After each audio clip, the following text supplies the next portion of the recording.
सर्वप्रथम वसंत व्याख्यानमालेच्या शतक महोत्सवी वर्षाच्या निमित्तानं आयोजित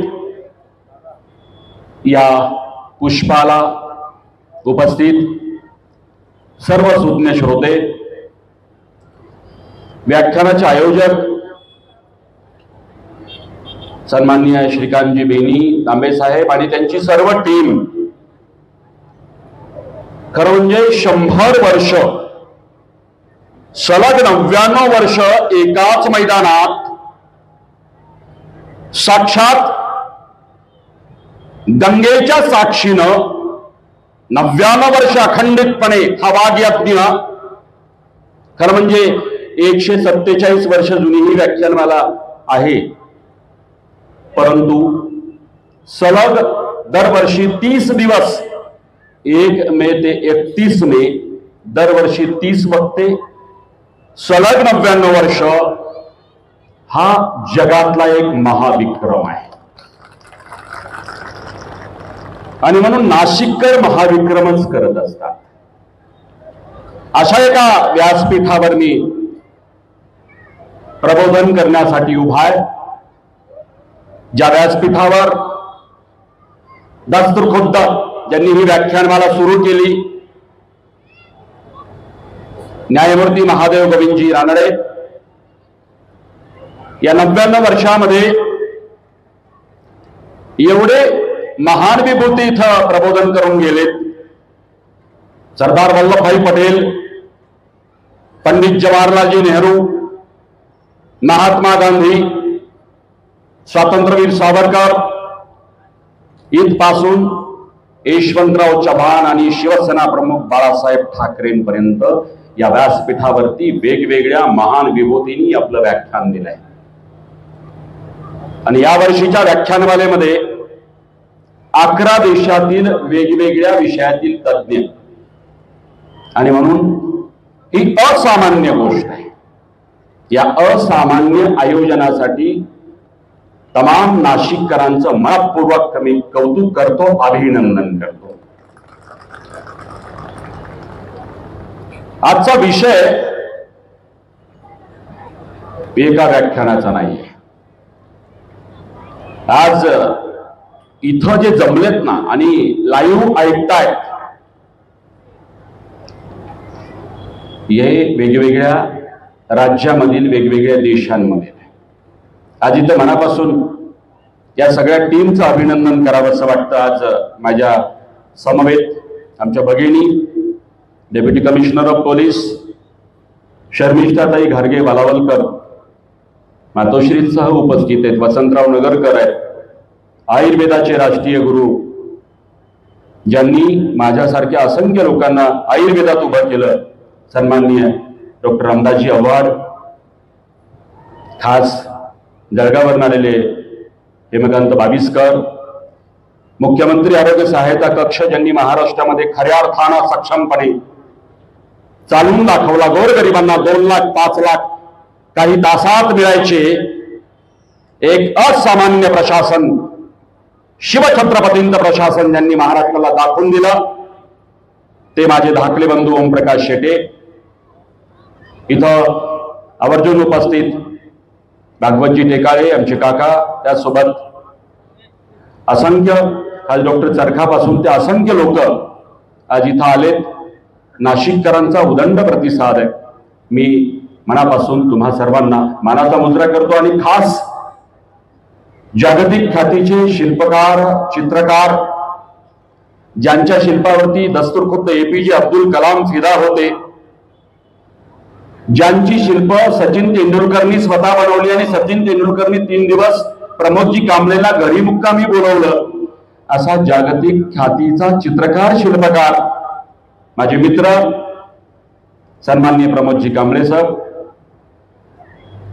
आज या व्याख्यानाला खऱ्या अर्थानं सुरुवात करत असताना, माझं व्याख्यान कोणत्याही विषयावर असो, सुरुवात मात्र कॉमन असते, ती म्हणजे महाराष्ट्राच्या महतीनं. इथं तुमचा माझा जन्म आहे. मी विज्ञानवादी आहे, पण तरीही प्रारब्ध मानतो, अध्यात्म मानतो. कोणी म्हणाल हे विरोधाभास, म्हटलं नाहीये. कधी विचार करून बघा, द गॅलेक्सीज, आकाशगंगा, एवढ्या मोठ्या आकाशगंगा, त्यात पृथ्वीसारखा छोटासा ग्रह, त्या पृथ्वीवर 193 देश. विचार केलाय कधी का तुमचा माझा जन्म अमेरिकेत नाहीये, आफ्रिकेत नाहीये, ऑस्ट्रेलियात नाही, न्यूझीलंड मध्ये नाहीये. कुठला विज्ञानवाद लावणार, कुठला बुद्धिप्रामाण्यवाद लावणार, कोणता कार्यकारण सिद्धांत लावणार? इथं विधिलिखित आणि मानावंच लागतं, तिथं विज्ञानवाद चालत नाही. एवढी देश, पण एवढ्या देशांच्या पाठीवर तुमचा माझा जन्म हिंदुस्थानमध्ये, भारत देशात होणं ही भाग्याची गोष्ट. आणि हिंदुस्थानाच्या इतिहासात एवढी राज्य,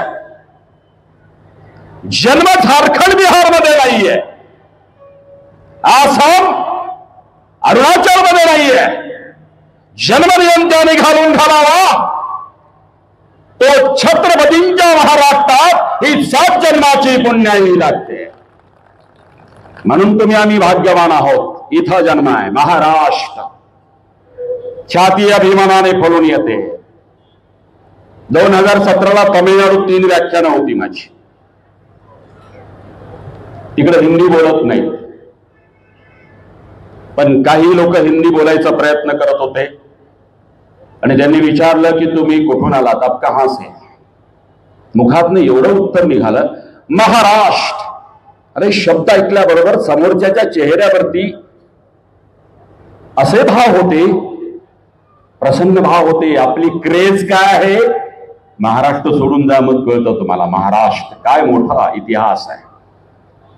मी एवढं उच्चारलं की महाराष्ट्र, एका क्षणात त्याचं प्रत्युत्तर होतं, ओ छत्रपती शिवाजी का महाराष्ट्र. छाती अभिमानाने फुलून यावी और अभिमानाने फुलून यावा, ऐसा इतिहास या महाराष्ट्राचा. संन्यासाचं तोड म्हणून हिनविलं, त्या तोडानं सुद्धा अमृतातही पैजा जिंके ऐसे ज्ञानेश्वरी निर्माण केले. त्या संत ज्ञानेश्वरांचा हा महाराष्ट्र. आपल्या विज्ञानवादी आव्हानाने समाजात प्रबोधन करणाऱ्या जगद्गुरू तुकोबांचा हा महाराष्ट्र. इंग्रजांच्या विरोधात सर्वप्रथम बंड करणाऱ्या, 1832ला फासावर जाणाऱ्या प्रथम क्रांतिकारक उमाजी नाईकांचा हा महाराष्ट्र आहे. निमित्त होता 1876च्या दुष्काळाचं. रामोशी समाजाला हाताशी घेतला, इंग्रजांच्या विरोधात लढ्याची प्रेरणा निर्माण केली. त्या क्रांतीवीर वासुदेव बळवंत फडक्यांचा हा महाराष्ट्र.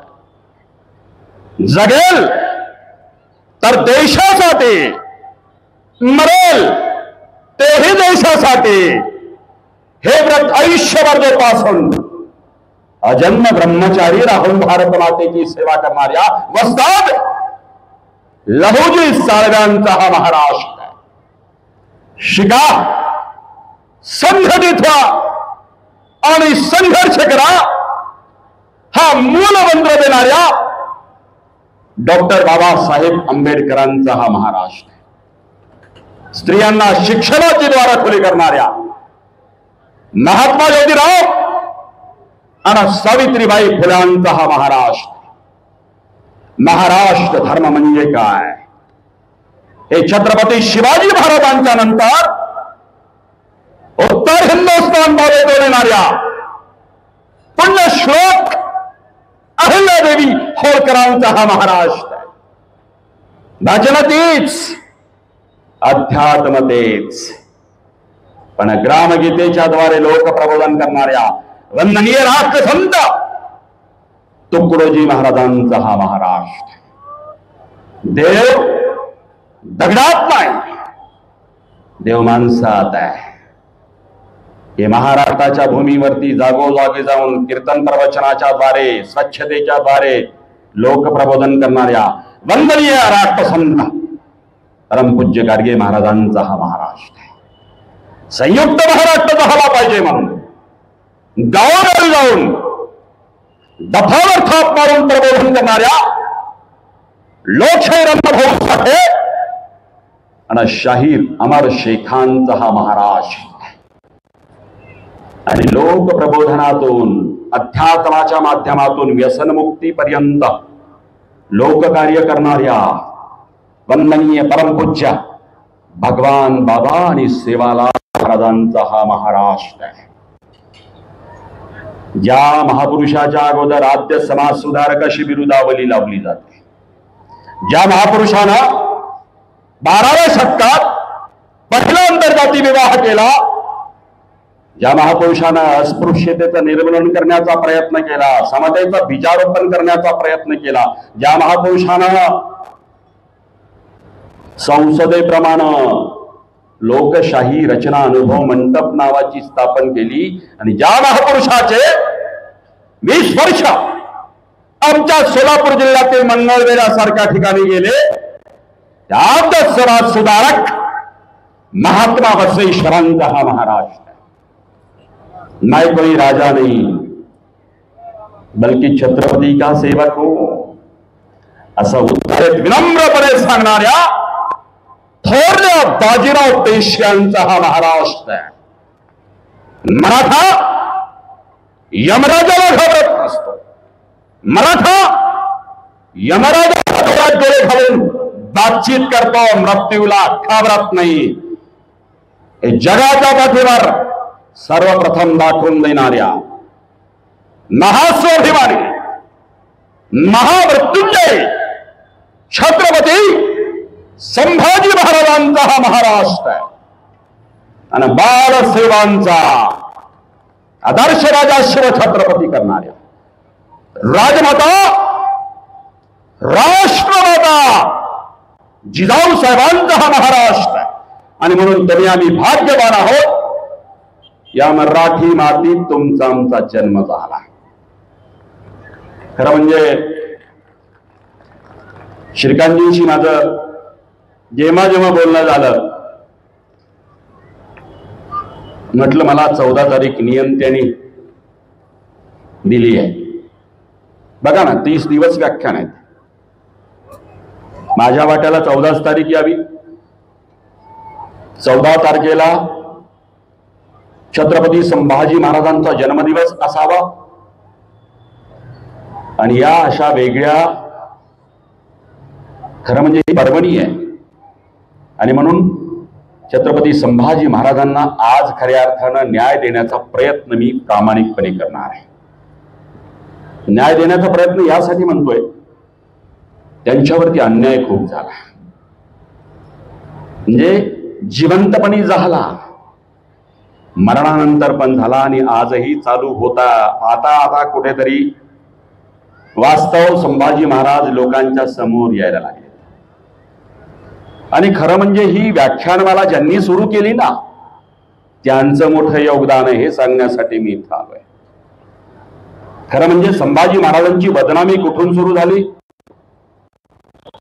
शोधायचा प्रयत्न मला रामराव चिटणीसांची चिटणीस बखर.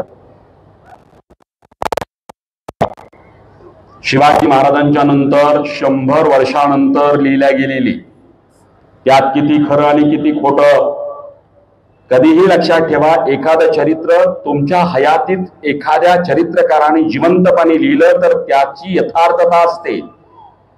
एखादं चरित्र 100-150 वर्षानंतर झाल्यानंतर त्याची यथार्थता कुठून तपासायची.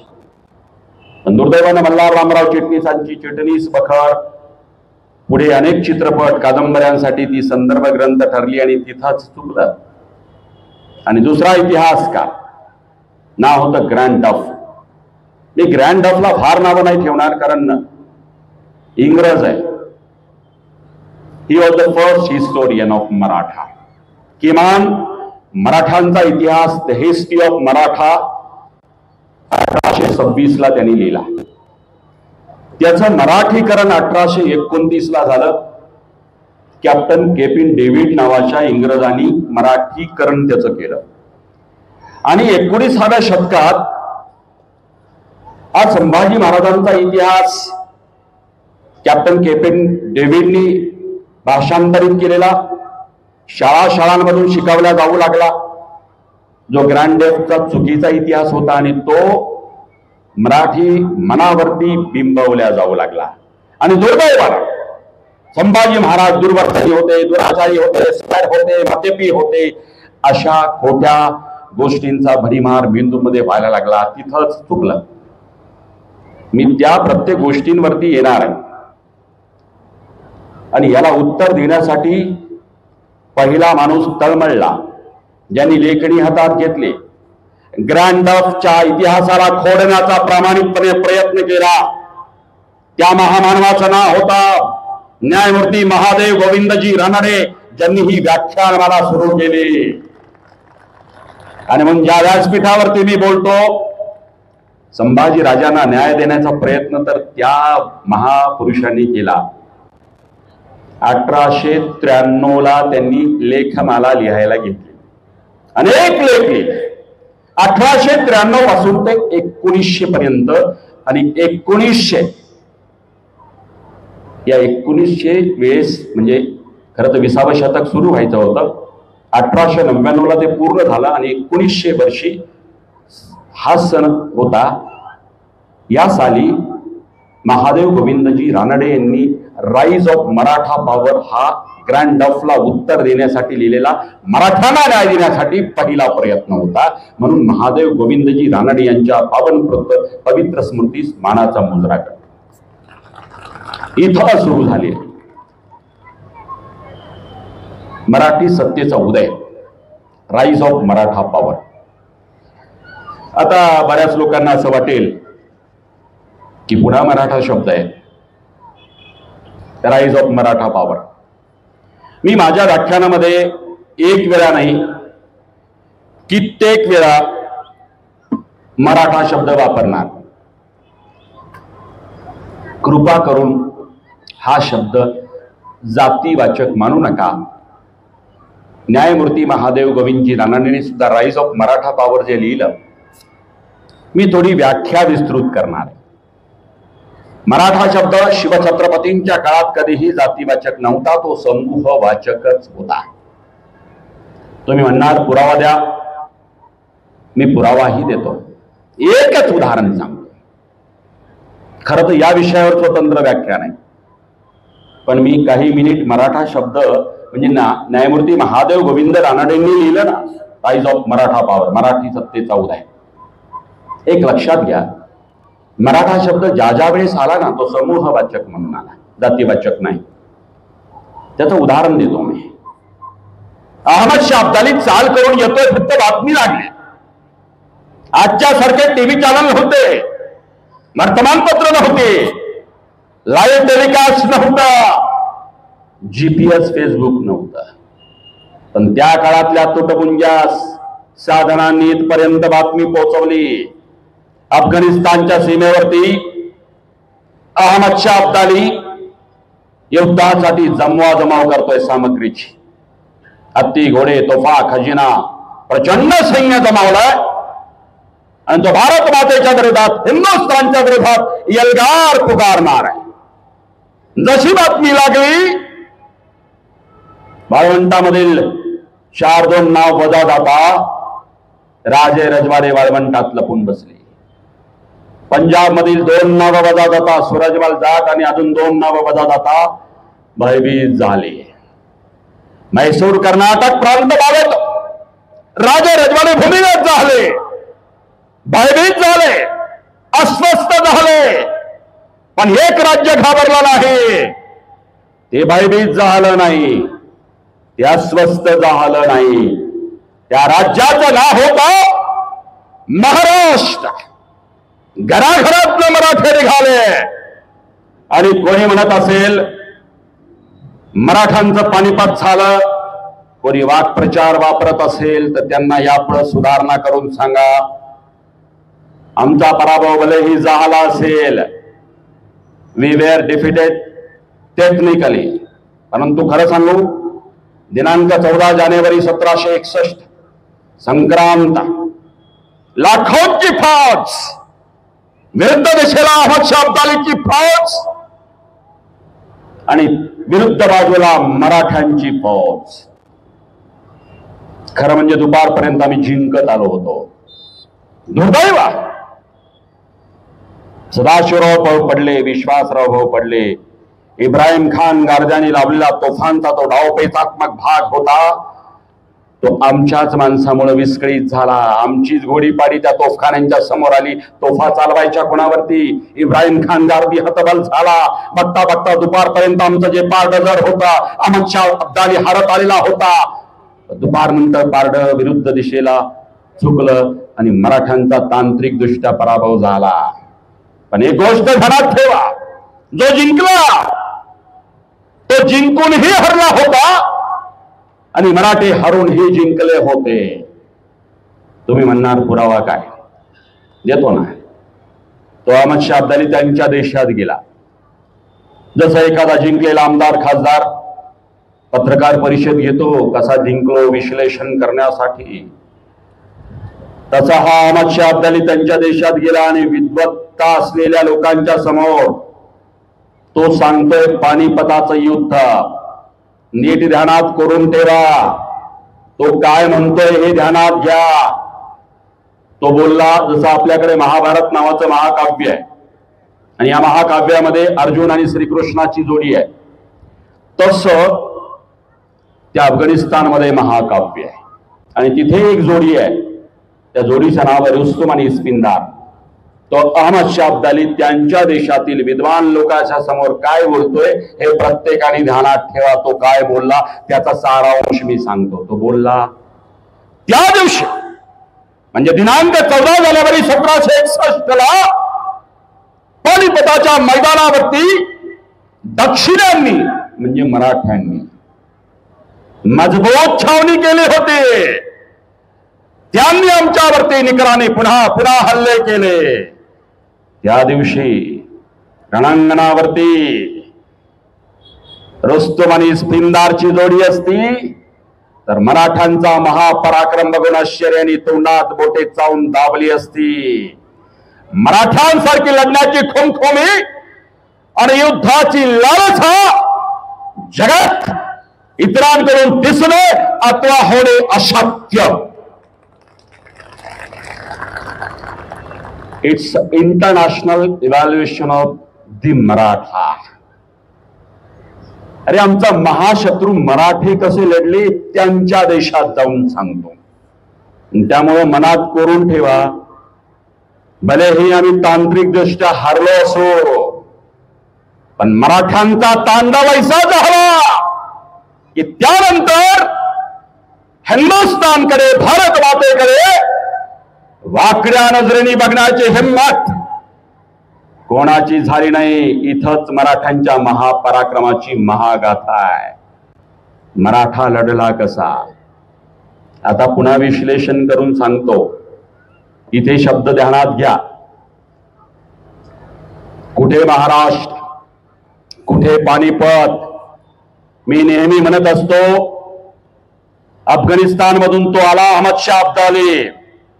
हल्ला महाराष्ट्रावरती होता, हल्ला हिंदुस्थानवरती होता. पण एवढी राज्य असताना एकच राज्य भारत मातेच्या रक्षणासाठी कोसो मैल दूर केलं. 1 लाख मराठे सकाळी 9 वाजल्यापासून सायंकाळी 5 पर्यंत हुतात्मे झाले.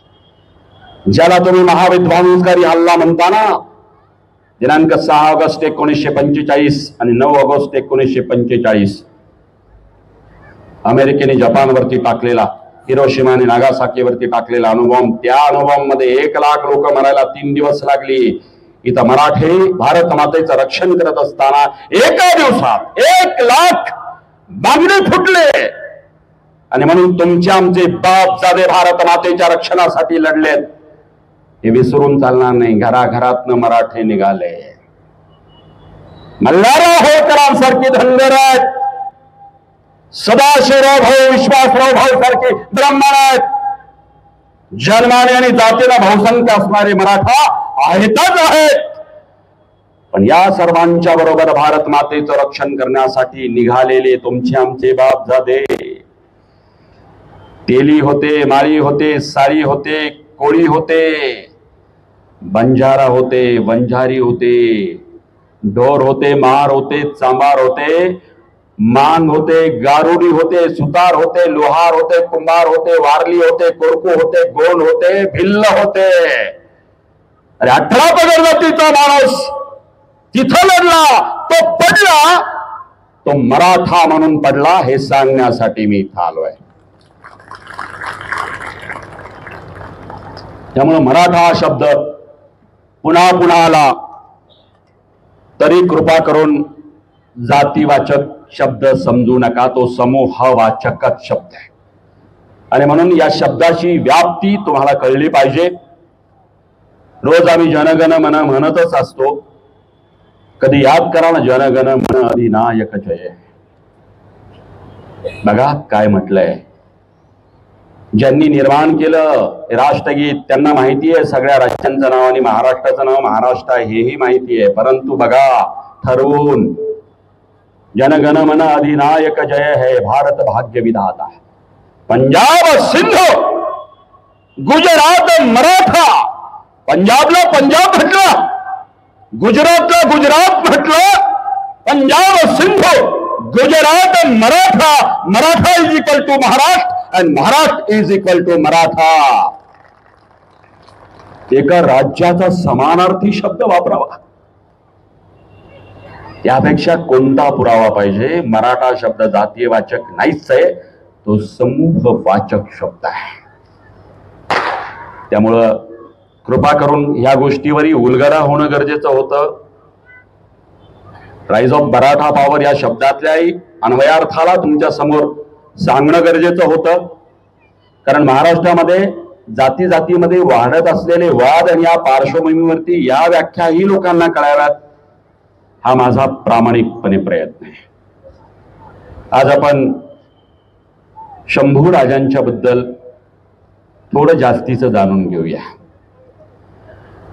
हल्ली शिवाजी महाराजांपेक्षाही माझं झुकतं माप या शंभू बाळाकडे आहे आणि तुमचंही झुकतं माप नंतर असेल व्याख्यान झाल्यानंतर याची मला खात्री आहे. कारण आपण शंभू बाळाला समजूनच घेतलं नाही. विचार केलाय का कुणी जर मला विचारलं की एखाद्या व्यक्तीचा निसर्गदत्त अधिकार काय, तुम्हाला कोणी विचारलं की निसर्गदत्त अधिकार काय, तर कोणीही सांगेल आईचं दूध प्यायला मिळावं हा पहिला निसर्गदत्त अधिकार आहे.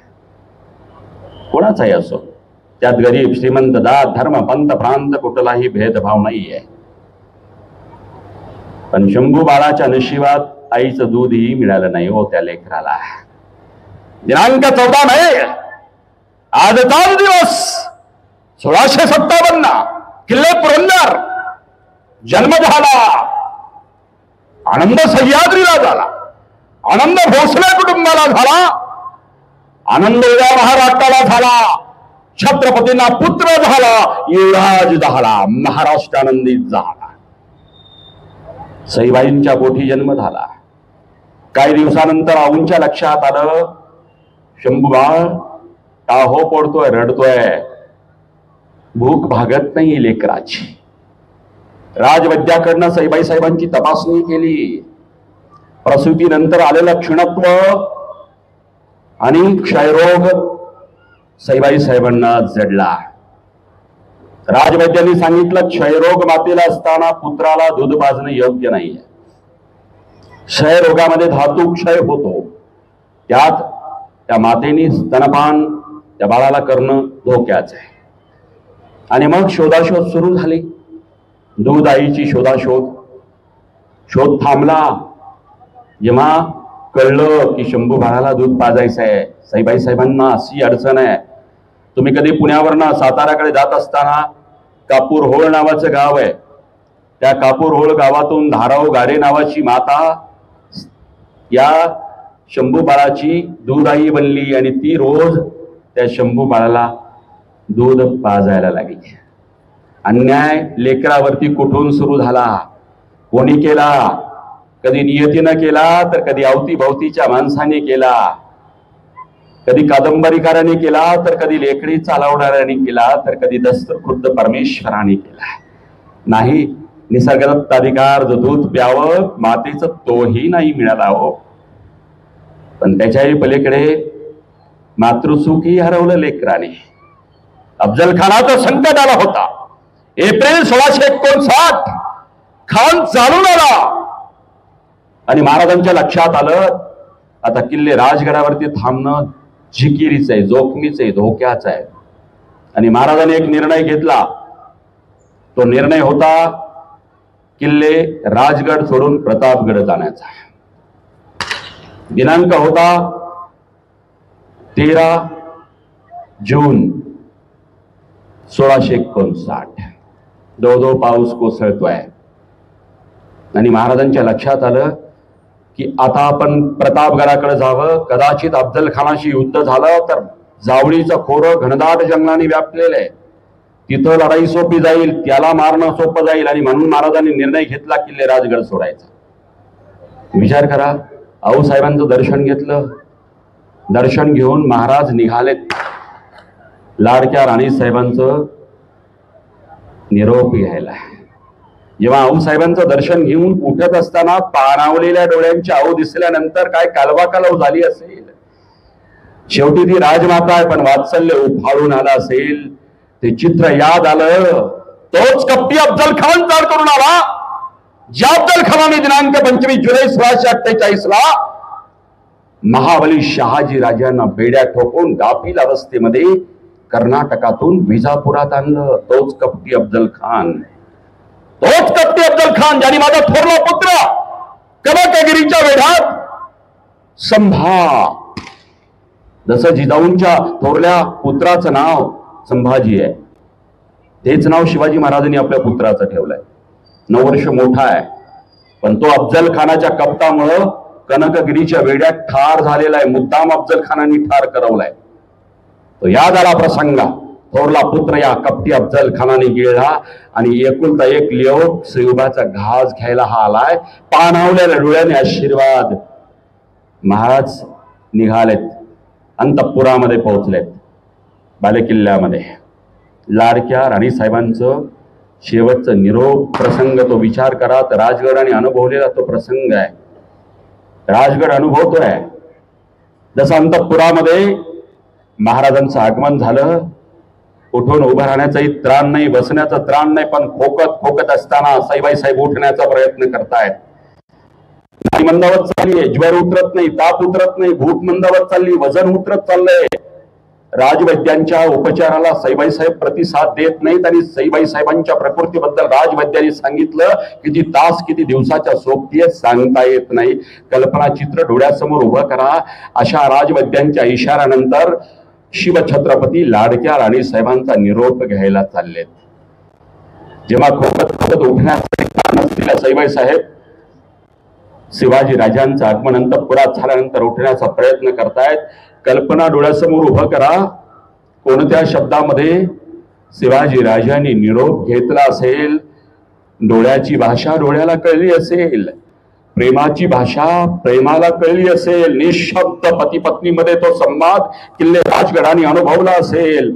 वेगवेगळे विचार महाराजांच्या मनात येत असतील की राजवैद्यांनी दिलेला इशारा जर काही दिवसात मी तिकडे गेल्यानंतर खरा ठरला, सईबाई साहेबांची कदाचित ही शेवटची भेट तर नसेल ना जगदंबा. काय विचाराचं काहूर माजलं असेल आणि किती जरा अंतःकरणाने उंबरठा ओलांडला असेल महाराजांनी. अरे छत्रपती म्हणून बघू नका, छत्रपतींच्या आतला माणूस एक पती म्हणून बघा. काय कालवाकालव झाली असेल. ज्या क्षणाला मी तिच्या उशाजवळ बसावं, तिचा हातात हात घ्यावा आणि सांगावं सई मी आहे तुझ्या सोबत, त्या क्षणाला अफजल खानाचं संकट यावं, नियतीने परीक्षा बनावी आणि त्या परीक्षेमध्ये कुटुंबापेक्षा स्वराज्य मोठं म्हणून स्वराज्याकडे मी झुकत माप द्यावं. उंबरठा ओलांडत असताना त्यानंतरकरणाने पुन्हा कटाक्ष टाकून महाराज पुन्हा निघाले असतील किल्ले प्रतापगडावरती. आणि काही दिवसात राजवैद्यांनी दिलेला इशारा तंतोतंत खरा ठरला. दिनांक 5 सप्टेंबर 1659 सईबाई साहेबांचं निधन झालं. हिंदवी स्वराज्याचा संस्थापक राजा नाही जाऊ शकला. सांत्वना करण्यासाठी, मुखावलोकन करण्यासाठी, भडाटे देण्यासाठी मी समजून घेतो की महाराजांचं वय वर्ष 29 आहे. महाराज मोठे आहेत, प्रगल्भ आहेत, पण ते शंभू बाळाचं काय हो? याचं वय 2 वर्ष आणि 4 महिने, 2.25 वर्षाचं ते लेकरू. मोठी माणसं असतात, अस्व दाखवता येत नाही, तो दुःख पचवावं लागतं.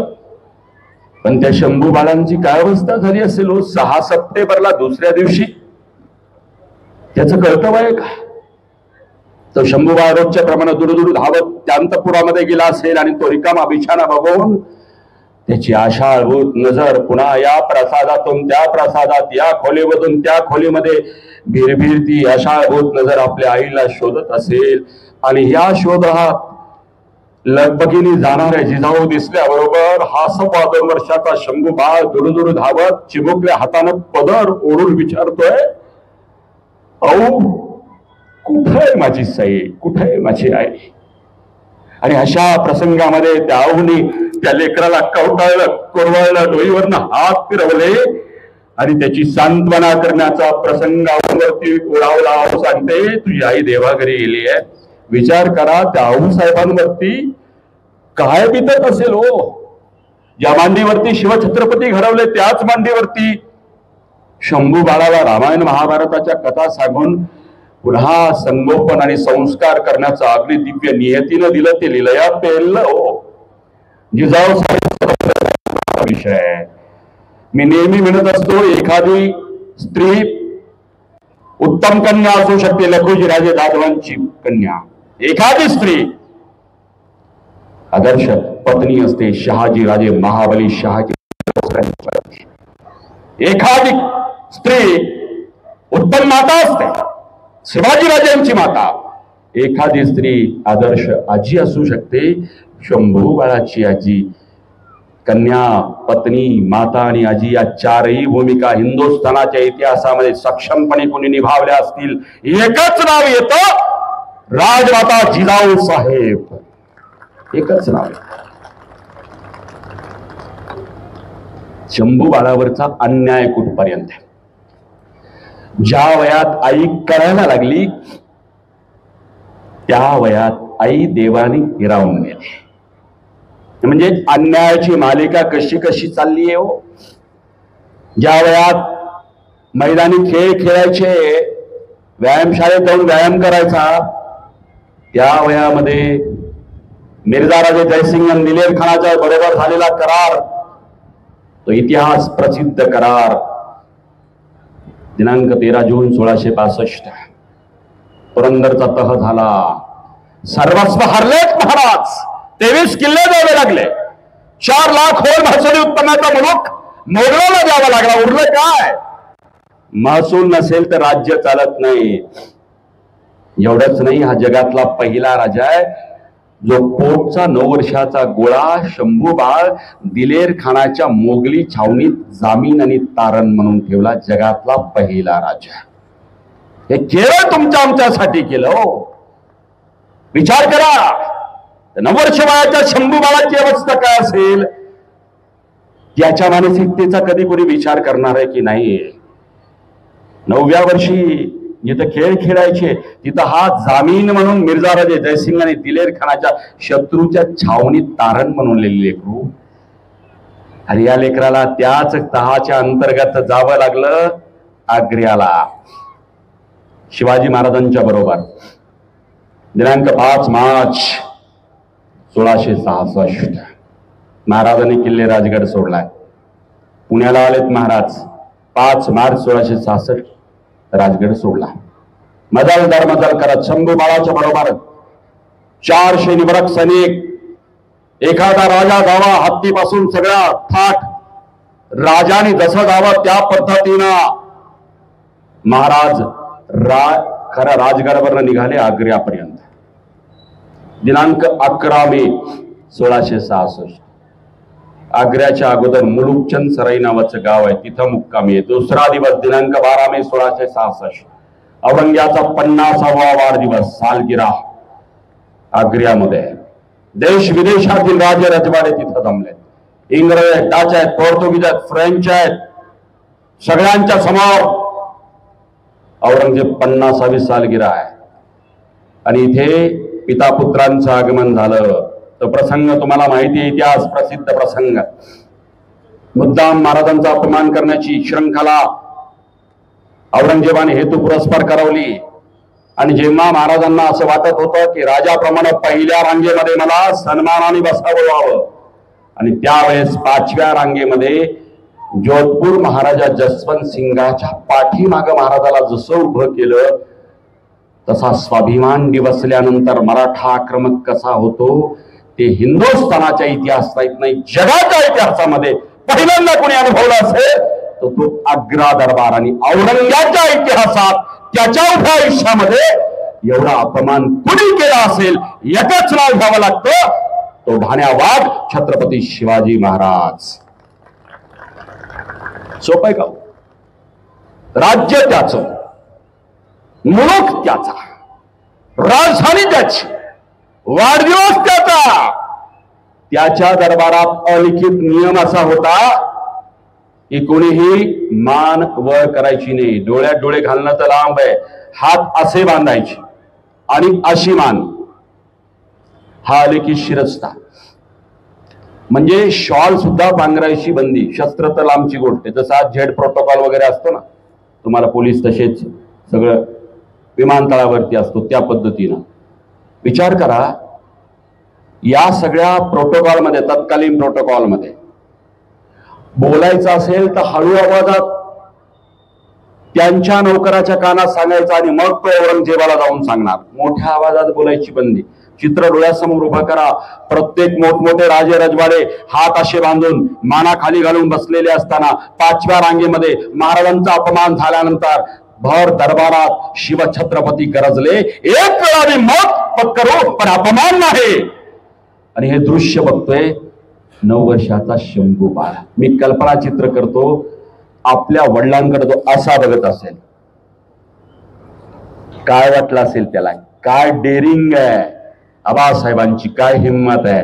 आणि सॉफ्टवेअर तिथंच पडलंय पहिल्यांदा. मला लोक म्हणतात की औरंग्यासमोर संभाजी राजा घाबरला का नाही. अरे 9व्या वर्षी त्याच्या दरबारात आबासाहेबांनी स्वाभिमाना खातर त्याचा केलेला अपमान आणि न भयात चेहऱ्यावरती मृत्यूचं भय नाही हे बघितलं आबासाहेबांचा चेहरा करा. आणि 9 वर्षाचा शंभूबा कौतुकानं शिवाजी राजांकडे बघत असेल असा. विचार करा, हे सॉफ्टवेअर आई वडिलांनी टाकायचे असतात वेळोवेळी. अनुकरण करणारी पिढी निर्माण होत असते. आणि म्हणून औरंग्याच्या समोर संभाजी राजा ताजीम करण्यासाठी मान झुकवलेला नाहीये. मौत पत्करले याचं सॉफ्टवेअर तिथं पडलंय 1666 ला 12 मे ला. आणि म्हणून सहज इतिहास घडत नसतो. आई वडिलांचं पदोपदी वागणं, बोलणं, चालणं याचं अनुकरण पुढची पिढी करत असते. यातनं एक संदेश तुम्हाला घ्यायचा आहे, तुम्ही कसे वागता. मुलाबाळांकडनं व्यसनमुक्तीची अपेक्षा करत असताना स्वतः व्यसनमुक्त असलं पाहिजे याचीही जाण तुम्ही ठेवली पाहिजे. तर शिवचरित्र ऐकण्याचं खऱ्या अर्थानं सार्थक होईल. महत्वाची गोष्ट आहे आपल्या पाल्यावरती संस्कार. शिवछत्रपती शंभू छत्रपती संस्काराचा खजिना आहे. विचार करा, असं अपमान केल्यानंतर तार तार पाठ दाखवून महाराज त्या आग्रा दरबारात निघून गेले.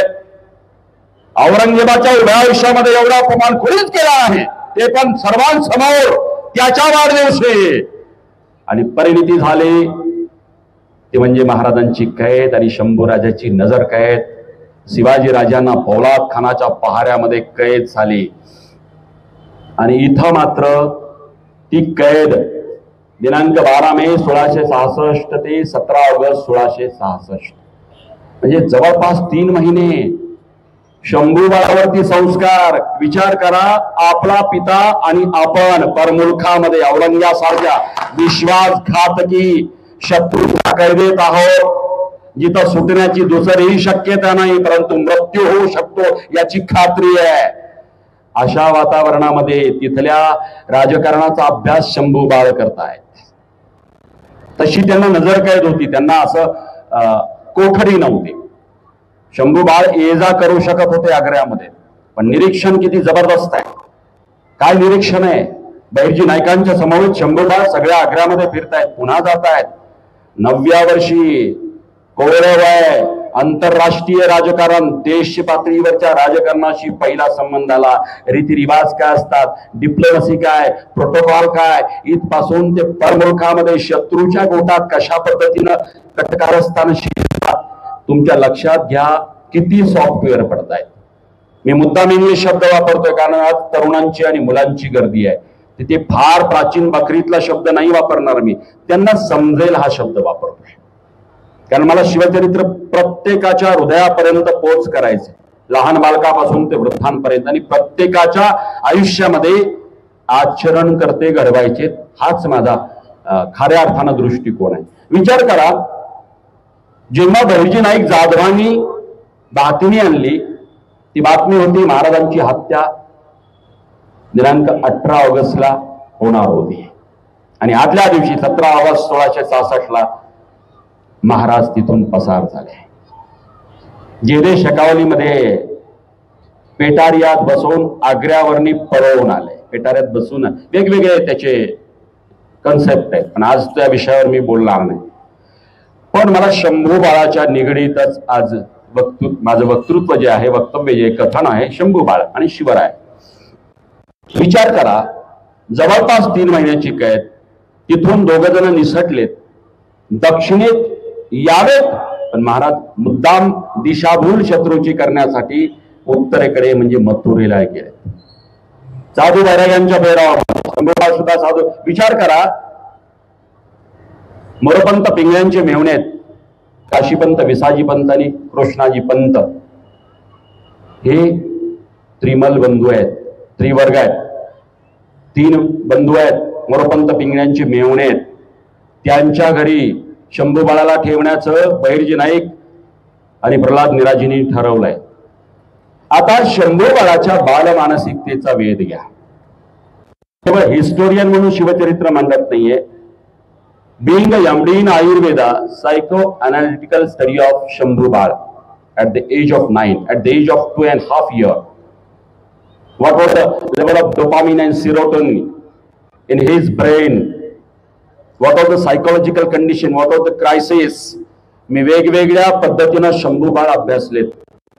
माझे हे ओन इंटरप्रिटेशन आहे. मी इतिहासापेक्षा वैद्यकीय क्षेत्रातला, आणि मी एसीत बसून इतिहास वाचत नाही, तर चाल्लेर मुल्लेर पासून ते तामिळनाडूच्या वेल्लोर जिंजी पर्यंत ऊन वारा पावसात गडभ्रमंती करणारा दुर्ग भ्रमंतीकार आहे. आणि एवढंच नाही तर माझी अधिकारवाणी शिवचरित्र सांगण्याची, जे छत्रपतींना आवडत होतं ते करण्याचा मी प्रयत्न करतो, आणि जे छत्रपतींना आवडत नव्हतं, शिवरायांना व्यसनमुक्ती आवडायची, महाराज व्यसनमुक्ती स्वतःपासून आचरण करते होते. शिवरत्न शेटे व्यसनमुक्तच आहे, आणि ती लास्ट ब्रीथ व्यसनमुक्त राहील. म्हणून मी तुमच्या डोळ्यात डोळे घालून सांगतो, व्यसनमुक्त छत्रपतींचा खऱ्या अर्थानं प्रचार व्हायला पाहिजे.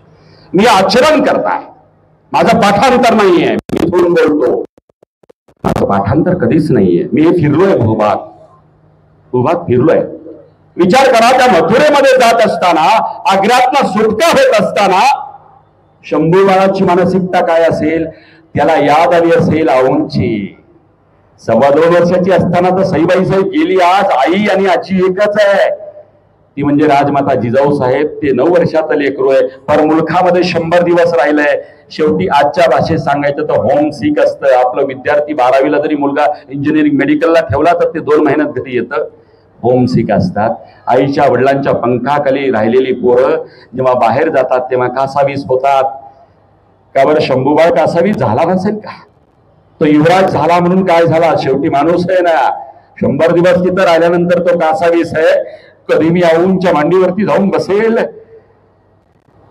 काय त्याच्या भावना असतील हो.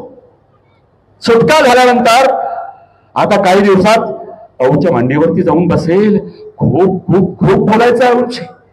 औरंग्याच्या बद्दल या तक्रारी सगळ्या सांगायच्या. वेगवेगळ्या संकल्पना त्या शंभू बाळाच्या मेंदूमध्ये मानसिकतेमध्ये असताना मथुरेमध्ये महाराज त्याला घेऊन जातात आणि ते शंभू बाळ सगळ्यांच्या चेहऱ्याकडे बघतो. एका ओळखीचा चेहरा नाही. काशीपंत, विसाजीपंत आणि त्यांची मुलं, त्यांच्या बायका कोणीही ओळखीचं नाही. त्या अनोळखी मुलखामध्ये, अनोळखी माणसाच्या, अनोळखी कुटुंबामध्ये राहिल्यानंतर त्याला असं वाटलं की त्याला आबासाहेबांच्या बरोबर परत राजगडापर्यंत जायला मिळणार. परंतु आबासाहेबाला म्हणजे शिवछत्रपतींना कळलं की औरंग्याचा फतवा निघालाय. ज्या ठिकाणी वडील आणि मुलगा दिसतील त्या ठिकाणी कैद करण्याचं फरमान निघालंय आणि म्हणून शंभू बाळाला राजगडाकडे वापस घेऊन जाणं धोक्याचं होतं. कदाचित वंश संपला असता आणि म्हणून राजगादी वंश संपू नये, आपलं लेकरू शंभू बाळ महाराष्ट्राचा खऱ्या अर्थानं भाग्यविधाता जपून ठेवायचा म्हणून मथुरेच्या ज्या ब्राह्मण कुटुंबामध्ये त्याला ठेवलं.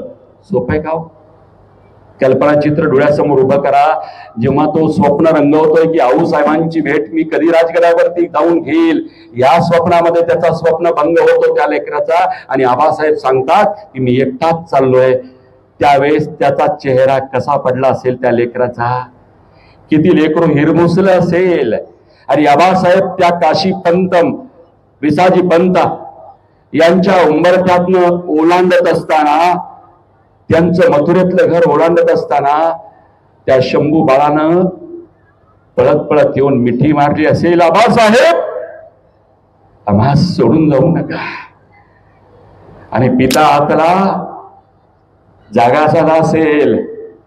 त्याच्या चेहऱ्याकडनं बघता राजधर्माचं पालन करण्यासाठी घट्ट मारलेली मिठी, ती चिमुकली मिठी या पित्यानं छत्रपतींच्या वस्त्राच्या आतल्या पित्यानं कशी सोडून त्याच्याकडे पुन्हा न बघता कठोर मनानं हा पिता त्या मथुरेतनं गेला असेल. जरा कल्पना करा. आणि हे लेकरू ब्राह्मणाचं पोर म्हणून तिथं राहायचंय. त्या कृष्णाजी पंतचा भाचा म्हणून, कारण औरंग्याचे हेर टपलेले आहेत. त्याला कोणी विचारलं हे लेकरू नवीन दिसतंय कोणाचं आहे? तर आमचा भाचा आहे.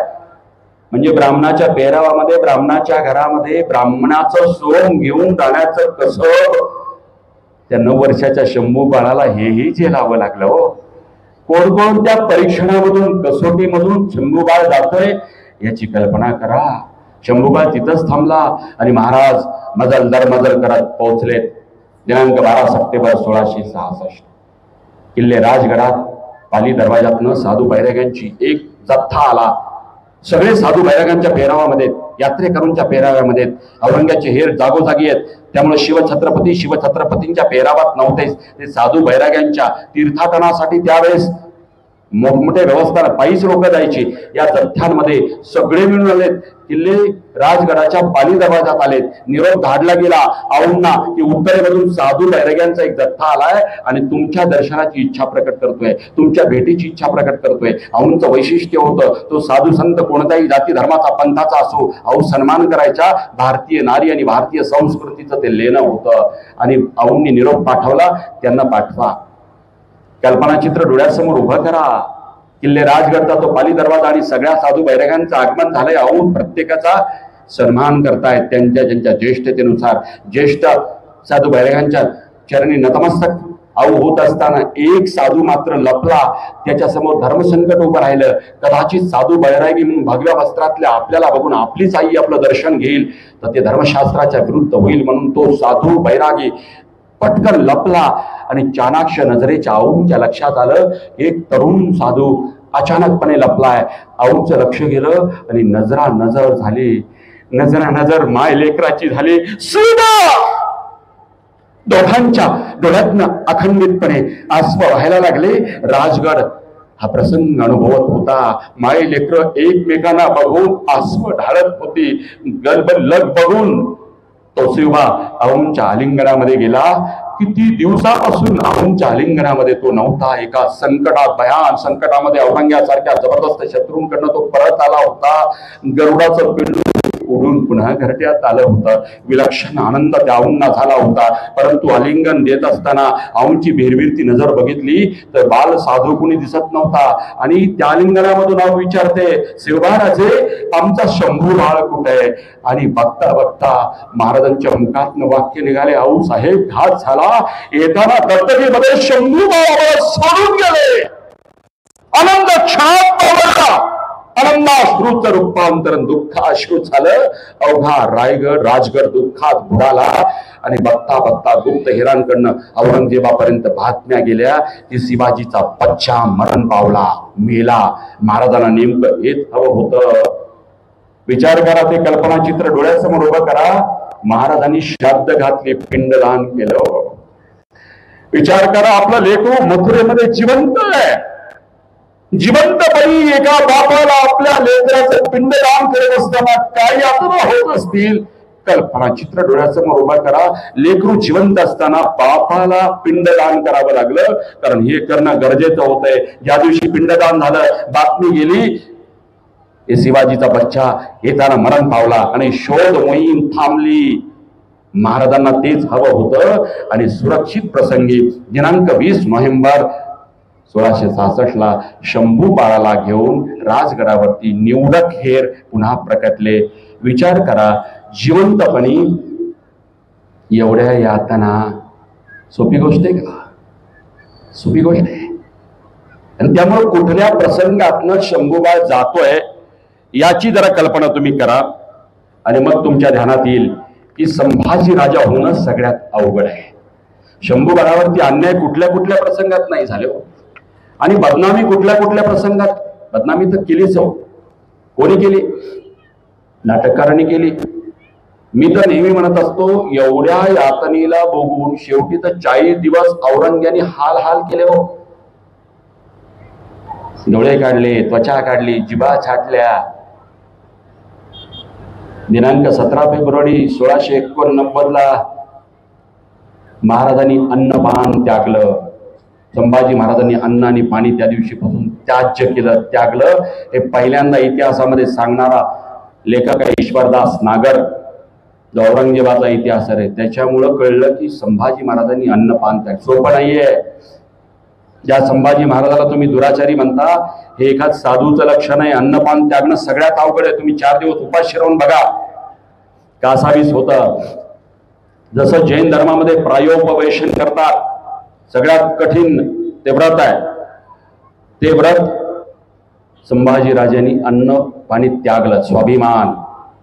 विचार करा, एवढ्या स्थित्यंतरातनं शंभूबाळ जात असताना पराक्रमाचा इतिहास एवढा मोठा आहे की तो स्वतंत्र व्याख्यानाचा विषय. पण आज संभाजी महाराजांच्या लढाया आम्ही सांगायला आलोच नाहीये. संभाजी राजे एका व्याख्यानात होत नाहीयेत. अनेक व्याख्यान मला तुम्हाला गुंफाव्या लागतील. शिवचरित्रासाठी पुढची 50 वर्ष जरी आलो ना, दरवर्षी नवीन विषय असेल. एवढा अथांग महासागर शिवचरित्र आहे. एकटा एक महापुरुषाचा एखादा गुणधर्म एका व्याख्यानाचा विषय होतो. अथांग महासागर आहे. मला लोक विचारतात की संभाजी महाराजांची सगळ्यात आवडलेली कारकीर्द कोणती, तुम्हाला काय आवडलं? म्हटलं एक फार आवडलं, आलमगीर म्हणवणारा औरंग्या. मला खूप राग आहे त्याचा. बरेच लोक म्हणतात तुम्ही औरंगजेब म्हणत नाही. मी म्हणत असतो, तू म्हण ना, औरंगजेब म्हण, औरंगजेब साहेब म्हण.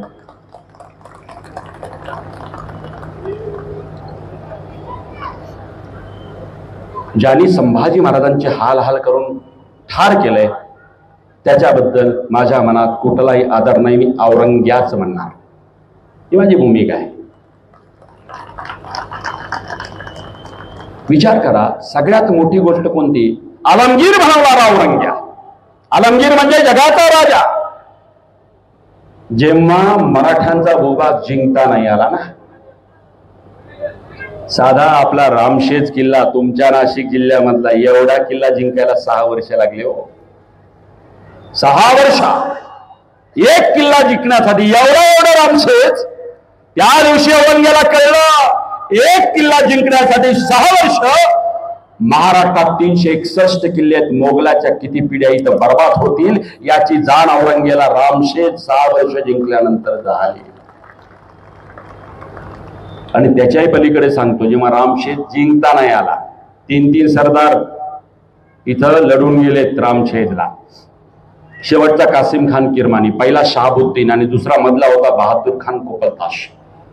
पण जेव्हा घर येत नाही म्हटल्यानंतर इतका नैराश्याच्या व्यतेत तो गेला. He was in frustration. आणि त्यांनी आपला किमांश म्हणजे राजमुकुट खाडकन आदळला आणि दिलेर खानापासून सगळ्याला सांगितलं की हा आलमगीर संभाचा नायनाट झाल्याशिवाय डोईवरती मुकुट चढवणार नाही, म्हणजे किमांश घालणार नाही. सोपं नाहीये. त्या काळात तुमच्या माझ्यासारखी माणसं सुद्धा बोडकी नव्हती, भोंडी नव्हती. डोईवरती पागोटा, फेटा, टोपी, शेला काही ना काही असायचा. राजा तर राजमुकुट परिधान केलेला असायचा. त्या औरंग्याला संभाजी महाराजानं भुंडा महाराष्ट्रात फिरवला. हा सगळ्यात मोठा महापराक्रम आहे.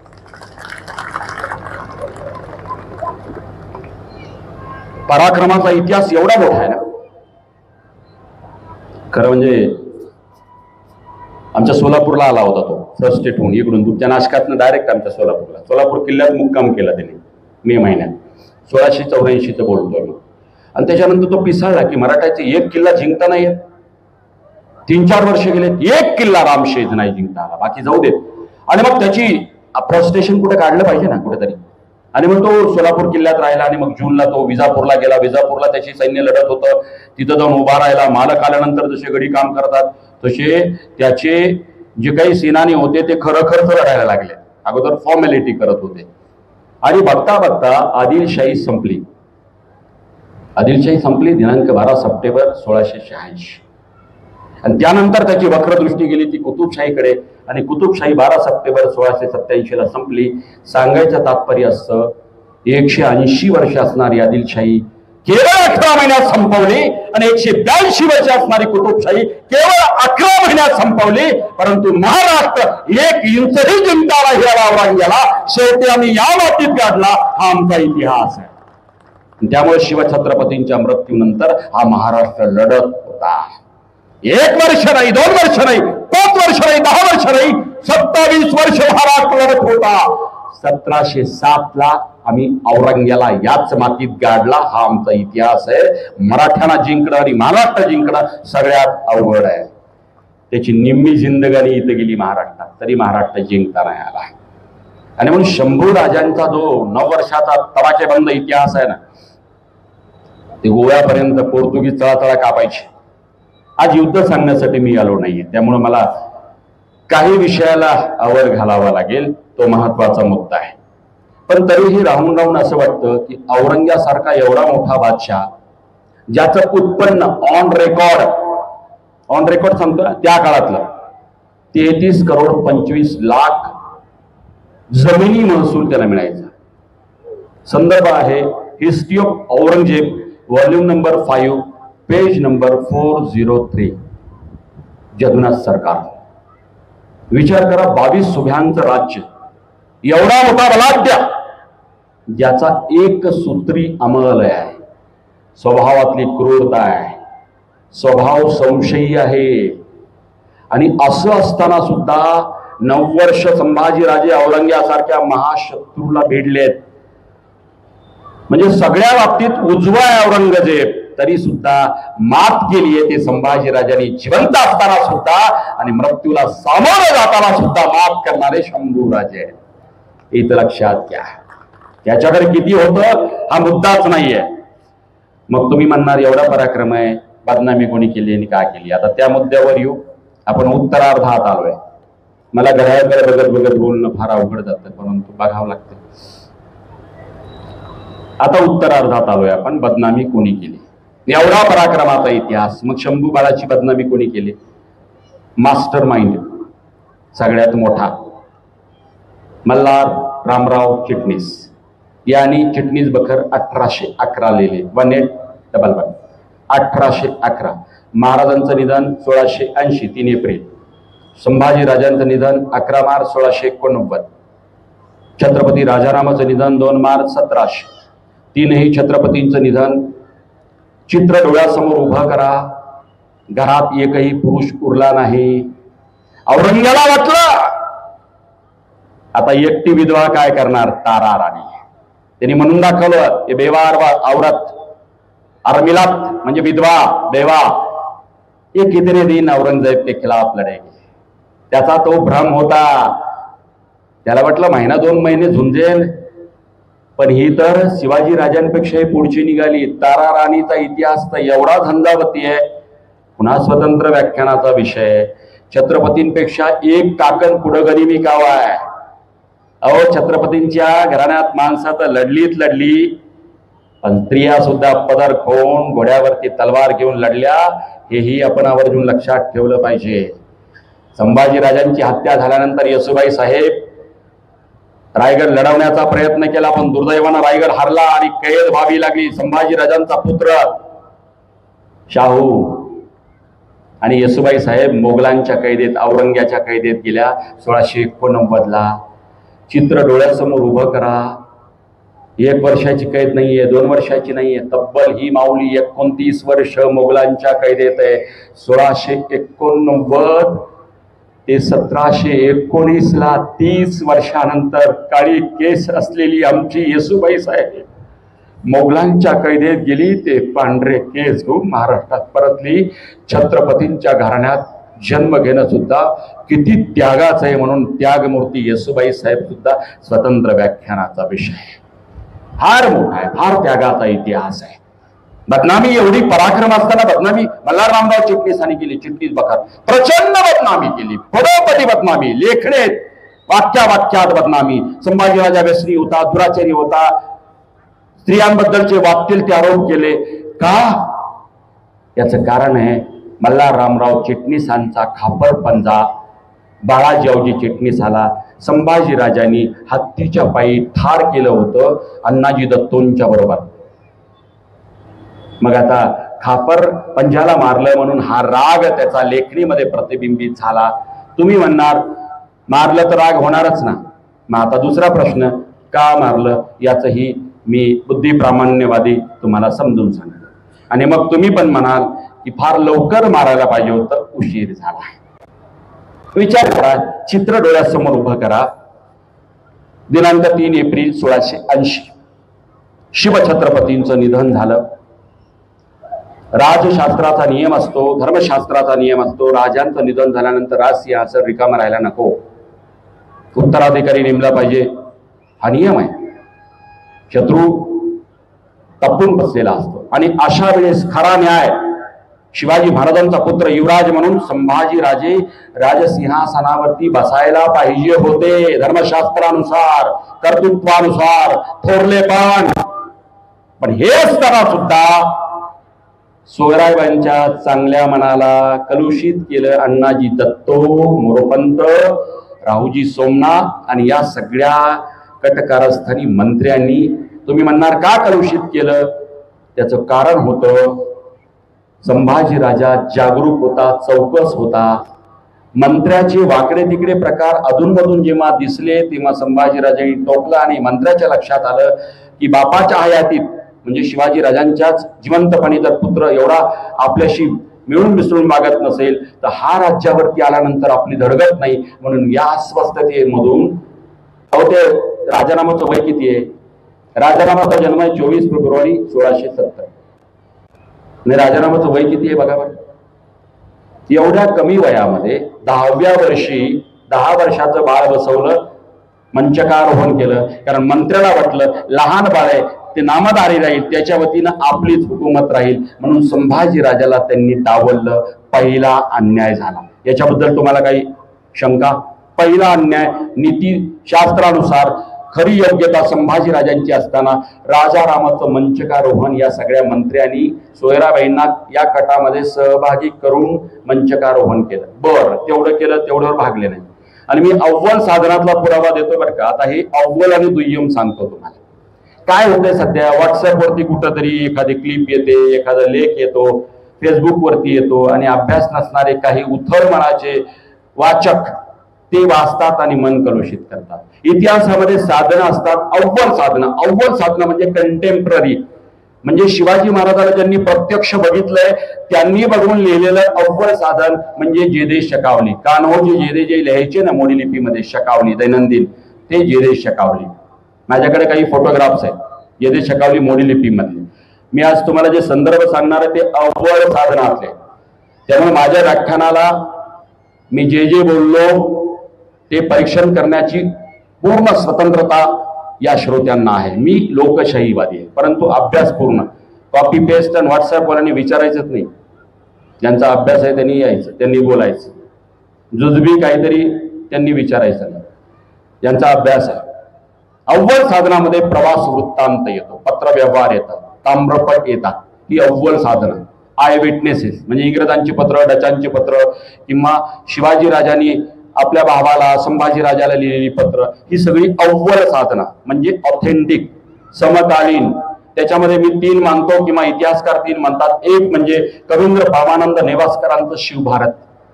आपल्या नगर जिल्ह्यातील कवी आहे. मुक्काम पोस्ट खेडले परमानंद, तालुका नेवास हा जिल्हा नगर, इथला तो जन्मगाव.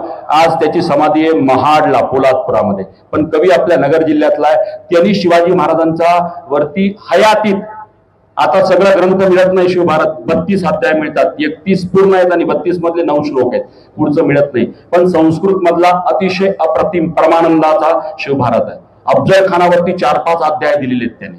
आता विषयांतर होऊ नये, परंतु कंटेम्पररी अव्वल साधन. दुसरं कृष्णाजी अनंत सभासद, he was also contemporary and I witness of Chhatrapati. सभासद बखर जिंजीला लिहिली राजारामाच्या सांगण्यावरून तिथं. म्हणजे हा 3ही छत्रपतींचा साक्षीदार आहे. शिवछत्रपती, शंभू छत्रपती आणि राजाराम छत्रपती. कृष्णाजी अनंत सभासदाची सभासद बखर. क्रमांक 3 कान्होजी जेदे, बाजी जेदे, सर्जेराव जेदे. या जेदे कुटुंबामध्ये जी शकावली होती ना मोडीलिपीमध्ये, ती जेदे शकावली. या 3 ग्रंथामधलेच मी तुम्हाला आज वेगवेगळे प्रमाण सांगणार आहे. या जेदे शकावलीमध्ये सुद्धा बरेच घटना, मी शेवटी तर दिलेर खानाचा प्रसंग सांगून आपली रजा घेणार. ते पण संदर्भ सभासद, परमानंद आणि जेदे शकावली 3 मधले ऑथेंटिक. आणि शिवछत्रपतींचं स्वतःचं पत्र जे आपल्या व्यंकोजी नावाच्या भावाला लिहिलं. कारण तुम्हाला हे कळणं गरजेचं आहे की बदनामी का झाली, त्याची कारण काय. पहिला अन्याय झाला शंभू राजांवरती, युवराज म्हणून, छत्रपती म्हणून सिंहासनाधीश्वर होण्याचा अन्याय कुणी केला? या मंत्र्यांनी केला आणि राजारामाचं मंचकारोहण केलं. एवढंच नाही तर कैद करण्याचा तह करून, जेदे शकावलीमधला संदर्भ आहे, राजारामाचे मंचकारोहण केले, कैद करण्याचा तह करून पनालियावरती चालवून गेले, जेदे शकावली सांगते. म्हणजे त्या राजारामाचा शिक्का घेतला नवीन छत्रपतींचा. कशासाठी? संभाजी राजांची अटक. किती भयानक आहे लक्षात घ्या. युवराज, छत्रपतींचा दावेदार, त्या गादीवरचा वारस, त्याला अटक करायला कोण निघाले? हे अण्णाजी दत्तो, हिरोजी फर्जन, मोरपंत. विचार करा, सोमाजी दत्तो. बरं, आता ह्यांना काय वाटलं? फरमान घेतलं, आता ते बाळ आहे, राज्यकारभार हे चालवत आहेत. मंचकारोहण राजारामाचं केलं आणि फतवा काढलाय, अरेस्ट वॉरंट. आजच्या भाषेत तुम्हाला पटकन कळतं, अरेस्ट वॉरंट. चिकट्या मारला आणि गेले. आता या मंत्र्याला काय वाटलं माहितीये का? गेले रायगडावरनं. संभाजी महाराज पन्हाळगडावर. आता रायगड ते पन्हाळगड अंतर लांब आहे, पण त्यांना असं वाटलं की जाताना आपण सरनौबत हंबीरराव मोहित्यांना आपल्या बरोबर घेऊ, कारण हंबीररावांचा सख्खा भाचा म्हणजे राजाराम आहे. आणि कोणत्या मामाला वाटणार नाही आपला सख्खा भाचा छत्रपती किंवा राज गादीवरती बसावा. आणि म्हणून मंत्र्याला असं वाटलं की मामा आपल्याला पाठिंबा देईल, सख्या भावाला आपण छत्रपती केले. म्हणून हे गेले कराडला. तळबीड नावाचं गाव आहे हंबीरराव मोहित्यांचं. तिथं गेले आणि त्यांनी सांगितलं की तुमच्या भाच्याला म्हणजे राजारामाला छत्रपती केले आणि त्यांच्या हुकुमानुसार आपल्याला संभाजी राजांना कैद करायची. हंबीररावाला डाव काढला, पण त्यांनी दाखवलं नाही. हंबीर खंबीरच. त्यांनी मनाचा थांग पत्ता लागू दिला नाही. त्यांच्यासोबत ते गेले पन्हाळगडावर. पन्हाळगडावरती गेल्यानंतर बुद्धिबळाचा डाव पलटावा. कैसा हंबीरराव संभाजी राजांच्या पाठीमागे उभा राहिला आणि या 3-4 मंत्र्यालाच त्यांनी कैद करून टाकला. बघा पारड कसं पलटलं. ज्यांच्या अरेस्ट वॉरंट घेऊन निघाला. आता विचार करा, संभाजी राजाला कोणी म्हणतं उग्र प्रकृती, रागीट होते, क्रूर होते. फार साधा सवाल आहे. जे मंत्री आपला छत्रपती होण्याचा डाव अधिकार बाजूला सारून धाकल्या भावाला छत्रपती करतात, तिथं युवराज गप्प आहेत. एवढंच नाही तर हे मंत्री आपल्याला कैद करायला आलेत, त्यानंतर सुद्धा त्यांची मुंडकी छाटली नाहीत, फक्त त्यांना कैदेत टाकलंय. आणि कैदेत टाकल्यानंतर जून पर्यंत बरं का, महाराज तिथून 16 जूनला निघालेत. मी 1680 बद्दल बोलतोय. आणि ते कैदेत असताना 16 जून 1680ला महाराज त्यांना घेऊन रायगडावर आले. बघा, युवराज छत्रपतींच्या मनामध्ये उतावळेपणा नाहीये. जून पर्यंत ते थांबलेत पन्हाळगडावरती. म्हणजे राजारामाचा छत्रपती म्हणून मंचाकारोहण केल्यानंतर चिडून जाऊन स्वतःचा राज्याभिषेक करू शकले असते, परंतु चिडूनही हा राजा जात नाही. हा संयमी आहे, जो तुम्हाला कधी सांगितला गेला नाही. हा सौजन्यशील आहे. 16 जून 1680 पर्यंत सगळे तिथे आहेत. आणि मग या सगळ्या राजबंद्यांना घेऊन संभाजी महाराज रायगडावरती आलेत. रायगडावरती आल्यानंतर अव्वल साधनातला पुरावा आहे सभासद बखरी मधला, सोयराबाई आणि इतर 3 माताचे सांत्वन केले. विचार करा, थोरला म्हणून जो अधिकार आहे ना, शिवाजी राजांचा मृत्यू झालाय, आपल्या सावत्र आईंचं पण सांत्वना करण्याचं सौजन्य हा राजपुत्र दाखवतो. सौजन्यशील शंभूराजेही तुम्हाला कळले पाहिजे. आणि त्यानंतर 16 जानेवारी 1681ला स्वतःचा छत्रपती म्हणून राज्याभिषेक करवतात. केवढा संयम आहे, उतावळेपणा नाहीये. त्यामुळे संभाजी राजावरती जे जे आरोप लावले ते आपोआप बाद ठरतात. एवढे सबल पुरावे तुमच्या समोर आज आपण मांडतो आहोत. आणि एवढंच नाही, यांना कैदेत टाकलं होतं नाही, अण्णाजी दत्तो, प्रल्हाद निराजी, मोरोपंत. या कैदेमध्ये मोरोपंत पिंगळे मेले. आता म्हातारे झाले होते, कैदेत मेले. कैदेच्या बाहेर असते तरी मेले असते, काय विशेष फरक नाही. तिथं काय हाल केले नाहीत, फक्त एक कैद केली, शिक्षा पाहिजे म्हणून. परंतु संभाजीराजे स्वतःचा छत्रपती म्हणून राज्याभिषेक 16 जानेवारीला केल्यानंतर या सगळ्या राजबंद्याची सुटका केली. मोरपंत वारले होते तर त्यांच्या मुलाला निळोपंतांना पुन्हा अमात्य पद दिलंय, पेशवे पद दिले. सोपं नाहीये. अण्णाजी दत्तो एवढा छळला, त्या अण्णाजी दत्तोलाही पुन्हा हुद्दा दिला. हिरोजी फरदात, अरे क्षमाशील, क्षमा विरस्य भूषणम, एवढं छळलं तरी सुद्धा पुन्हा त्याच पदावरती त्यांना कायम ठेवलं. एवढं सौजन्य आणि मोठेपणा शंभूराजांनी दाखवल्यानंतर यांनी उरलेलं आयुष्य बक्षीस आणि बोनस म्हणून इमानाने वागायला पाहिजे होतं, पण तरीही हे इमानाने वागले नाहीत. पुन्हा संभाजी राजावरती विषप्रयोग त्यांनी केला. आणि हे पत्र आहे इंग्रजांचं पत्र आहे 30 ऑगस्ट पत्र आहे इंग्रजांचं विषप्रयोगाचं. आणि त्यांनी लिहिलंय संभाजी राजावरती या मंत्र्यांनी विषप्रयोग केला. मत्स्यांमध्ये विष टाकलं, ते एका नौकराच्या लक्षात आलं आणि त्या नौकरांनी कुत्र्याला ते खाऊ घातलं, अन्न कुत्र मेलं, संभाजीराजे वाचले. विचार करा, तिथेही संभाजीराजे गप्प आहेत, क्षमाशील आहेत. पण कडेलोट झाला जेव्हा औरंग्याचा पुत्र अकबर महाराष्ट्रात आश्रयाला आला बापाच्या विरुद्ध बंड करून. दिनांक 1 जानेवारी 1681ला त्यांनी दिल्लीचा बादशाह म्हणून स्वतःला घोषित केलं. जैसी करणी वैसी भरणी. या औरंग्याने स्वतःच्या बापाला हाल करून शहाजहानला मारलं. शहाजहानी जहांगीरला, म्हणजे त्यांची परंपराच रक्तपाताची आहे. मोगलांची परंपरा, हा औरंग्याला मोठा भाऊ आहे. 1615ला त्याचा जन्म आहे, त्याचं नाव होतं दारा शुको. औरंग्याचा जन्म 1618. थोरला भाऊ 3 वर्ष मोठा. पण याला उगीच शंका वाटायची. He was not interested in politics, he was a spiritual personality, दारा शुको. पण याला एके दिवशी अशी शंका आली की हा थोरलाय म्हणजे बापाच्या जागेवर गादीवर बसेल, हा दिल्लीचा म्हणजे देशाचा बादशाह होईल. 30 ऑगस्ट 1659ला दिल्लीमध्ये मुंडकं उडवलं सख्या भावाचं. दुसऱ्या भावाला मारलं. शिखांचे धर्मगुरू तेग बहादूरला चांदणी चौकात करवतीनं कापून मारलं. स्वतःच्या बापाला हाल करून आग्र्याच्या कैदेत मारलं. विचार करा, सत्तेवर बसण्यासाठी, सिंहासनावरती बसण्यासाठी आप्तसखियांची हत्या करणं ही मोगलांची परंपरा. आणि संभाजी राजांची हत्या झाल्यानंतर येसुबाई साहेबांना धर्मशास्त्रानेच अधिकार दिला होता. शाहू राजे छत्रपती होऊ शकले असते, स्वतःचा मुलगा म्हणजे संभाजी राजाचा मुलगा, परंतु येसुबाई साहेबांनी आपल्या दिराला मंचकारोहण केलं. स्वतःच्या मुलाचा या यथार्थ पात्रता असताना, राष्ट्राधिकार असताना त्याचा त्याग करणाऱ्या येसुबाई साहेब कुठे? मराठा संस्कृती अशी आहे आणि मोगली संस्कृती तशी आहे. आणि त्यामुळे संस्कृतीतला बदल, इथे रक्तपात कधी झाला नाही, इथे त्याग करण्याची परंपरा घेऊन टाक. आता विचार करा, शेवटचं कट कसं आहे माहिती आहे का? तो आला आणि इथं आपल्या जिल्ह्यात आला. आपल्या जिल्ह्यात आला दिनांक 11 मे 1681 इथं आला. इथून पुन्हा पालीला आला. कोण? अकबर, औरंग्याचा पुत्र.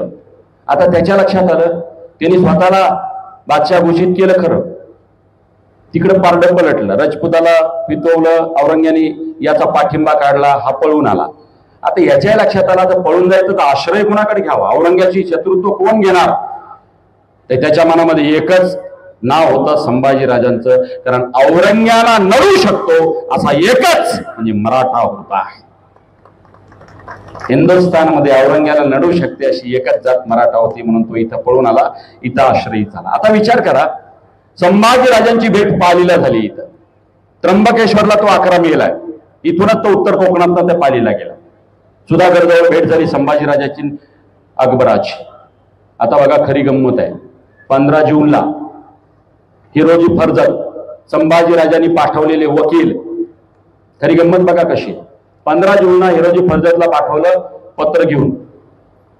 आता हिरोजी फर्जत संभाजीराजाचे वकील आहेत, त्यांनी इमान कोणाशी ठेवावं? संभाजीराजाशी. पण हिरोजी फर्जत त्या अकबराच्या संगतीनं संभाजीराजाला म्हणजे सिंहासनावरनं पदच्युत करण्यासाठी प्रस्ताव देतात. याचा धक्का अकबराला बसतो की मंत्री संभाजीराजांशी इमान ठेवून आहेत. बघा ते फरमान येतं, गुप्त पत्र असतं, बाळाजी आवजी चिटणीस अण्णाजी दत्तो यांनी लिहिलेलं. बाळाजी आवजी चिटणीसाचं हस्ताक्षर आहे, सुंदर हस्ताक्षर. आणि हे सगळे मंत्र्याचं गटकार असताना हिरोजी फर्जत वकील म्हणून येतात आणि उलट आपल्या धनाच्या विरोधात कट रचतात. संभाजीराजाला सिंहासनावरनं खेचण्यासाठी, पदच्युत करण्यासाठी अकबराला सहभागी करण्याचा प्रयत्न करतात. अकबराला म्हणतात की आपण म्हणून संभाजीराजाला काढून टाकू त्या पदावरनं. आता विचार करा, खरी गंमत इथे अकबर हे पत्र संभाजीराजाला नेऊन देतो की तुमचेच मंत्री तुमच्या विरोधात आहेत. आणि आता सांगा, हत्तीच्या पाय द्यायला उशीर झाला की नाही? उशीर झाला. 3-3, 4-4 गुन्हे केल्यानंतर, 3-3, 4-4 गुन्हे केल्यानंतर मग त्या पालीजवळ या सगळ्यांना संभाजीराजांनी ऑगस्ट महिन्यामध्ये हत्तीच्या पाय देऊन ठार केलं. मला लोक विचारतात की संभाजीराजे चुकले का? तर मुळीच चुकले नाही. किती वेळा माफ करायचं एखाद्याला? किती वेळा माफ करायचं? 2-2, 3-3 वेळा. पुन्हा त्यांना पहिल्या होत्यावरती ठेवून इमानाने वागले नाहीत. शेवटी विषप्रयोग केला. एवढंच नाही तर शत्रूच्या मुलाला सहभागी करून आपल्या राजाला सिंहासनावरनं खेचण्याचा प्रयत्न केला. एवढं केल्यानंतर तुम्ही म्हणत असाल की माफ करावं, तर हे शक्य नाही. धर्मशास्त्रामध्ये राजद्रोहाला एकच शिक्षा म्हणजे तो मृत्यूदंड, आणि हा राजद्रोह होता म्हणून 4 लोकांना हत्तीच्या पाय देऊन ठार केलं. आता मला सांगा, बाळाजी औजीला ठार केलं, संभाजीराजे चुकले का? नाही चुकले. आता मल्हारराव चिटणीसाला राग यावा आणि त्यांनी संभाजीराजांची बदनामी करावी, ही चूकच आहे. आणि म्हणून मी सगळ्यात महत्वाचा मुद्दा अजून एक जाता जाता सांगतो की संभाजीराजांच्या आयुष्यातलं एक प्रकरण आहे काही मिनिटांमध्ये, ते म्हणजे संभाजीराजे दिलेर खानाला जाऊन मिळाले. बऱ्याच जणांचा प्रश्न आहे, दिलेर खानाला का मिळाले, काय स्ट्रॅटेजी होते? मी तुम्हाला इतकं बुद्धिप्रामाण्यवादी समजून सांगेल, तुम्हाला त्या क्षणाला वाटेल की संभाजीराजे चुकलेच नाही. माझं थोडं झुकतं माप आहे संभाजीराजांकडे, सॉफ्ट कॉर्नर आहे, कारण त्या लेकरावर सगळ्यांनी अन्याय केला. कोणी कोणी अन्याय केला? औंधकरांनी बेबंदशाही नावाचं नाटक लिहिलं, काय बदनामी आहे. वसंत कानेटकरांनी रायगडाला जेव्हा जाग येते नाटक लिहिलं, बदनामीच बदनामी. राम गणेश गडकरींनी राजसन्यास लिहिलं, बदनामीच बदनामी. उभा भावे राजमस्तकाचा आदेश, बदनामीच बदनामी. आणि मूळ संदर्भ ग्रंथ मल्हार रामराव चिटणीस. मग काय चित्रपट निघाले, मोहित्यांची मंजुळा, थोरातांची कमळा, गोदावरी, नको नको ते स्त्री पात्र. एखाद्या माणसाला संपवायचं असेल तर आजही 354, 376 चारित्र्यावरती डाग लावले जातात. एखादा माणूस संपवायचा असेल तर चारित्र्यावरती डाग लावा, तो माणूस संपतो. शंभू छत्रपतींच्या बाबतीत सुद्धा कटकारस्थानी मंत्र्यांनी हेच केलं, वेगवेगळ्या कथांना जन्म दिला. खरं सांगू, फार मोठा इतिहास चुकीचा लिहिला. संभाजी राजांवरती अन्याय झाला, चित्रपट नाटक एवढे अन्यायाचे, आणि ते तुम्ही बघितले आणि असं वाटायला लागलं की शिवाजी महाराज खूप थोर होते पण त्यांना चांगला पुत्र लाभला नाही. खरं म्हणजे हे असं काहीच नव्हतं. संभाजी राजे सुद्धा तेवढेच थोर होते, फक्त चुकीचा इतिहास लिहिला. मग आता विचार करा, एक प्रसंग सांगतो. शिवाजी महाराजांचा राज्याभिषेक झाला दिनांक 6 जून 1674, ज्येष्ठ शुद्ध त्रयोदशी शालिवान शके 1596 आनंदनाम संवत्सर. आपला राजा छत्रपती झाला आणि छत्रपती झाल्यानंतर युवराजाचाही राज्याभिषेक झाला, युवराज म्हणून. तो सन्मान चित्र डोळ्यासमोर उभं करा, केवढा तो सन्मान. रायगड सजलेला, 10,000 पावणाऱ्यांची गर्दी, केवढा विलक्षण आनंद. इंग्रज, डाच, पोर्तुगीजांच्या सगळ्यांच्या उपस्थितीमध्ये मोगलांचं एक तख्त नाही तर हिंदवी स्वराज्याचं भगवं तख्त रायगडावरती उभं करून दाखवलं एकच राजा, राजा शिवछत्रपती. गागा भट्टांना बोलवून केलं, दाखवलं एक तख्त स्वतंत्र, सार्वभौम, आमचं चलन, आमचा ध्वज, आमचं स्वराज.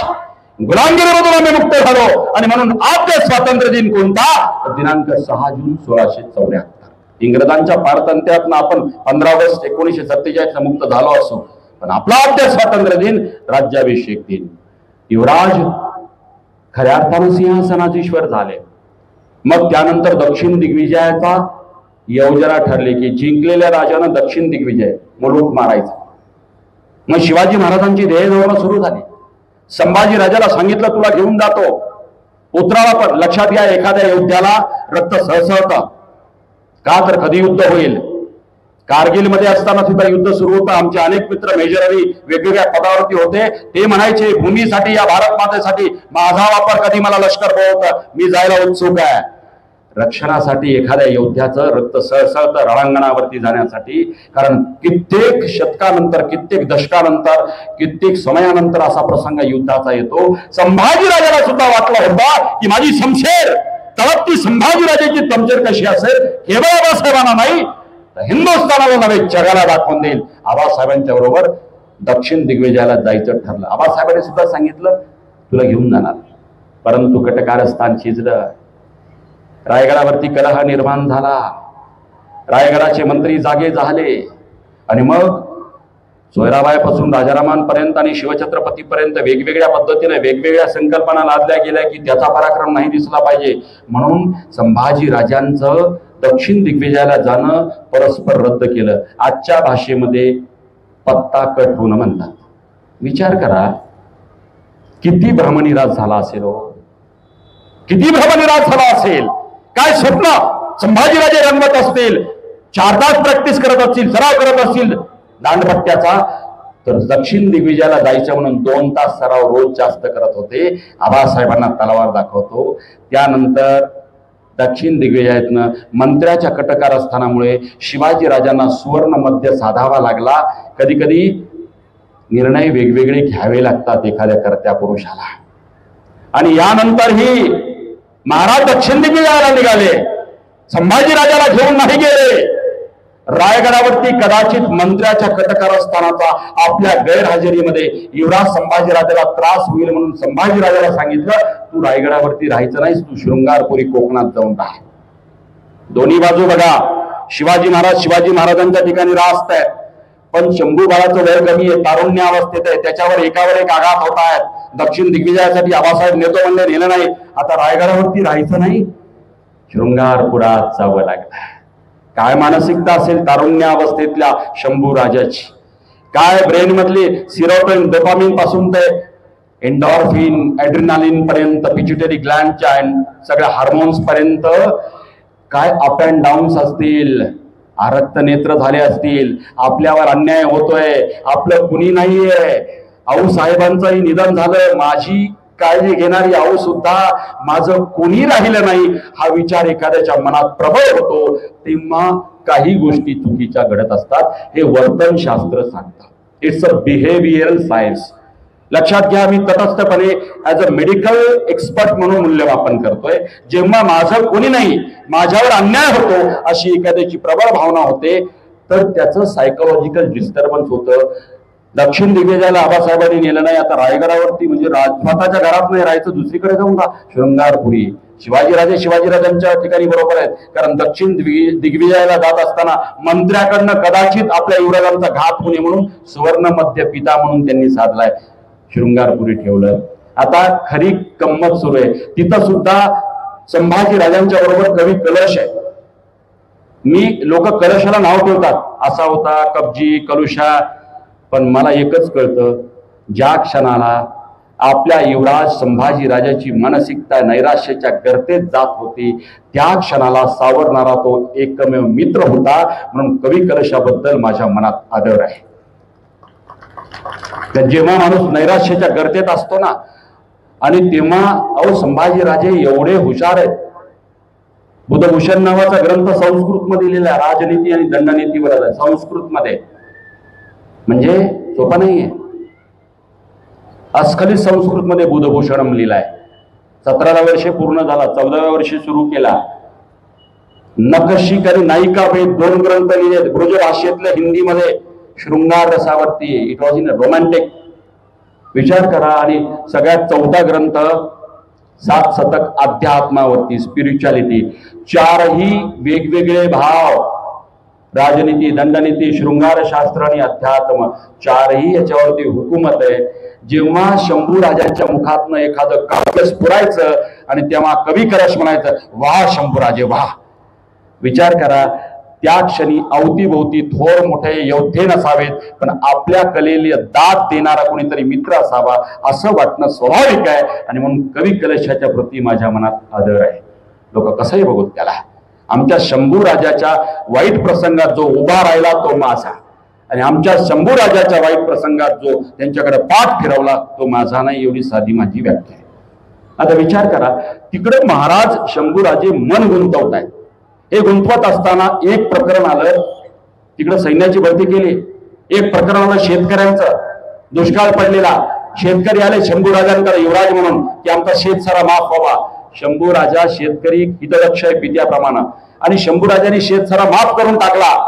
फक्त आता माफ केलेला कागद रायगडावरनं, जसं राज्यपालांनी शिक्का मारल्यानंतर कायद्याचं स्वरूप येतं, तसं शंभूराजांनी न्यायनिवाडा केला. आणि तो न्यायनिवाडा रायगडावरनं मंत्र्याचा शिक्का, सचिवाचा शिक्का, जसं इनवर्ड आउटवर्ड करतो त्या पद्धतीने आल्यानंतर त्याचं खऱ्या अर्थानं आदेशात रूपांतरण होतं. म्हणून या शेतकऱ्यांना तिकडं पाठवलं. तर मंत्र्यांनी युवराज संभाजी राजांचा तो न्यायनिवाडा फेकून दिला. आता विचार करा, आपलं कुणीच नाहीये. आबासाहेबांनी आम्हाला घेऊन नाही गेले, रायगडावर राहू नाही दिलं, शृंगारपुरात ठेवलं. शेतकऱ्यांना न्याय देण्यासाठी शेतकऱ्या माफ करावं तर युवराजांचाही आदेश मंत्री धुडकावतात. काय मनामध्ये वेगवेगळे विचार सुरू असतील. आणि दिलेर खान तपलेला आहे. दिलेर खानाला ही बित्तम बातमी आहे. कुटुंबामधला कलह आणि बेबनाव याची पूर्णपणे गुप्तहेरांकडनं माहिती दिलेर खानाकडनं आहे. आणि म्हणून दिलेर खानाची पत्र संभाजी राजाला जायला लागलीत. दिलेर खानाचं एक पत्र आहे, त्या पत्रात तो लिहितो की तू औरंगजेबाच्या बाजूने ये. तो औरंगजेब सह्याद्री जिंकण्याची इच्छा प्रकट करणारा, तुझा पराक्रम बघण्याची इच्छा आहे, तुझी समृद्धी करू इच्छितो, तो आमच्या बाजूने ये आणि दाखव पराक्रम. आणि मग संभाजी राजांच्या मनात विचार सुरू झाला की ज्या तलवारीचा पराक्रम मला दाखवायचा होता, मंत्र्यांनी कटकारस्थान रचून माझा पराक्रम दाखवूच दिला नाही, मला तिथपर्यंत जाऊच दिला नाही. आता औरंगजेबाकडनं दिलेर खानाकडनं साथ आली आहे. दिलेर खान पत्र लिहितोय, तू ये आमच्या बाजूनं. त्यानंतर संभाजीराजे दिलेर खानाला पत्र पाठवतायत की माझ्या वडिलांनी माझ्या विश्वासावरती हा देश म्हणजे महाराष्ट्र माझ्यावर सोपवला आहे, त्यामुळे माझा पिता दुसरा मुलूक जिंकण्यासाठी बाहेर गेला आहे, त्याचा विश्वासघात मी करणार नाही, त्यांची आज्ञा पालन मी करेल. इतक्या वाईट प्रसंगामध्ये सुद्धा पित्याचा आज्ञापालनाचा विचार ठेवणारी नैतिकता शंभू राजांची किती थोर आहे हे इथं लक्षात घ्या. इतक्या वाईट प्रसंगामध्ये सुद्धा तो पित्याचा सन्मान करतो. माझा पिता माझ्यावरती विश्वास टाकून दूर प्रदेशी मुलूक जिंकायला गेलाय, मी त्यांची आज्ञा मोडणार नाही ती येईपर्यंत आहे. मग आल्यानंतर मी तुमच्याकडे येईल. विचार करा, शिवाजीराजे आल्यानंतर शिवाजीराजांनी पत्र पाठवलं संभाजीराजाला. हे मंत्र्यांनी परत कान भरले वेगवेगळ्या पद्धतीनं. मग शिवाजीराजांनी पत्र पाठवलं की तू शृंगारपुरात नाही निघ आणि सज्जनगडावरती जा. कारण शाक्तपंथीयांचा तिथं प्रभाव होता. शिवयोगी मठ आहे त्या शृंगारपुरात कोकणामध्ये. शाक्तपंथीय म्हणजे तांत्रिक मांत्रिक थोडं वेगळं शास्त्र आहे. शिवाजीराजांना वाटलं की सज्जनगडावरच्या धार्मिक वातावरणामध्ये रागावलेले संभाजीराजे कदाचित शांत होतील.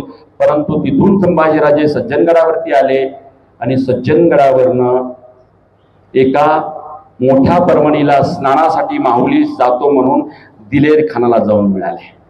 आता पुरावे कोणते कोणते माहिती आहे का? संभाजीराजे पारखे होऊन मोगलाई दिलेर खानात मिळाले. कोण म्हणतंय? जेधे शकावली. अव्वल साधन आहे. ज्यांना बघायचं त्यांना मी दाखवतो मोडी लिपीमध्ये माझ्याकडे आहे. मी फाईलच घेऊन आलो, पुरावे घेऊनच फिरतो मी. अव्वल साधन. सभासद काय सांगतो? संभाजीराजे राजांचे ज्येष्ठ पुत्र रुसून मोगलाईत दिलेर खानास मिळाले. कोण लिहितो? कृष्णाजी अनंत सभासद. परमानंद ही तसंच लिहितो. एके दिवशी पालीगडावरती म्हणजे परळी सज्जनगडावरती सुभेदारासी संभाजीराजे बोलले, एका परळीस स्नानात मी जातो, माहुलीस जातो म्हणून तिथून निघून गेले. दिलेर खानाला भेटले. म्हणजे 3 अव्वल साधनं हे सांगतात. त्याच्यापेक्षा पलीकडचं जाऊन सांगतो. शिवाजीराजांचं स्वतःचं पत्र आहे. मी ते आणलंय. ते पत्र आहे. आज ते पत्र प्रकाशित झालेलं आहे. शिवकालीन पत्र सार संग्रह पत्र क्रमांक 2236. याच्यामध्ये शिवाजीराजे कुणाला लिहितात पत्र? आपल्या सावत्र भावाला व्यंकोजीला, जो दक्षिणेमध्ये तंजावरला आहे. कारण शिवाजीराजे अस्वस्थ दिलेर खानाला जाऊन मिळाला. तो दिनांक होता 13 डिसेंबर 1678. 13 डिसेंबर 1678ला संभाजीराजे दिलेर खानाला जाऊन भेटले. महाराज अस्वस्थ आहेत. महाराज सुद्धा मायेची पत्र पाठवून लेकराला परत आणण्यासाठी वेगवेगळे डावपेच आखतायत. यश आलं. 11 महिन्यानंतर संभाजीराजे पुन्हा परत आले. ते का आले परत माहितीये का? सहजासहजी नाही आले. 17 एप्रिल 1689 घटना अशी, दिलेर खानाच्या बरोबर भोपाळगड घ्यायला संभाजीराजे गेले. दिलेर खानाचं असं ठरलं होतं की मी सह्याद्रीतला प्रांत जिंकणार नाही. बघा काय पुत्र आहे, शत्रूकडे गेलाय परंतु फक्त पराक्रम दाखवण्यासाठी आणि माझी तळपती तलवार काय असते जगाला दाखवण्यासाठी, परंतु स्वतःच्या स्वराज्यावर हल्ला करण्यासाठी नाही गेला.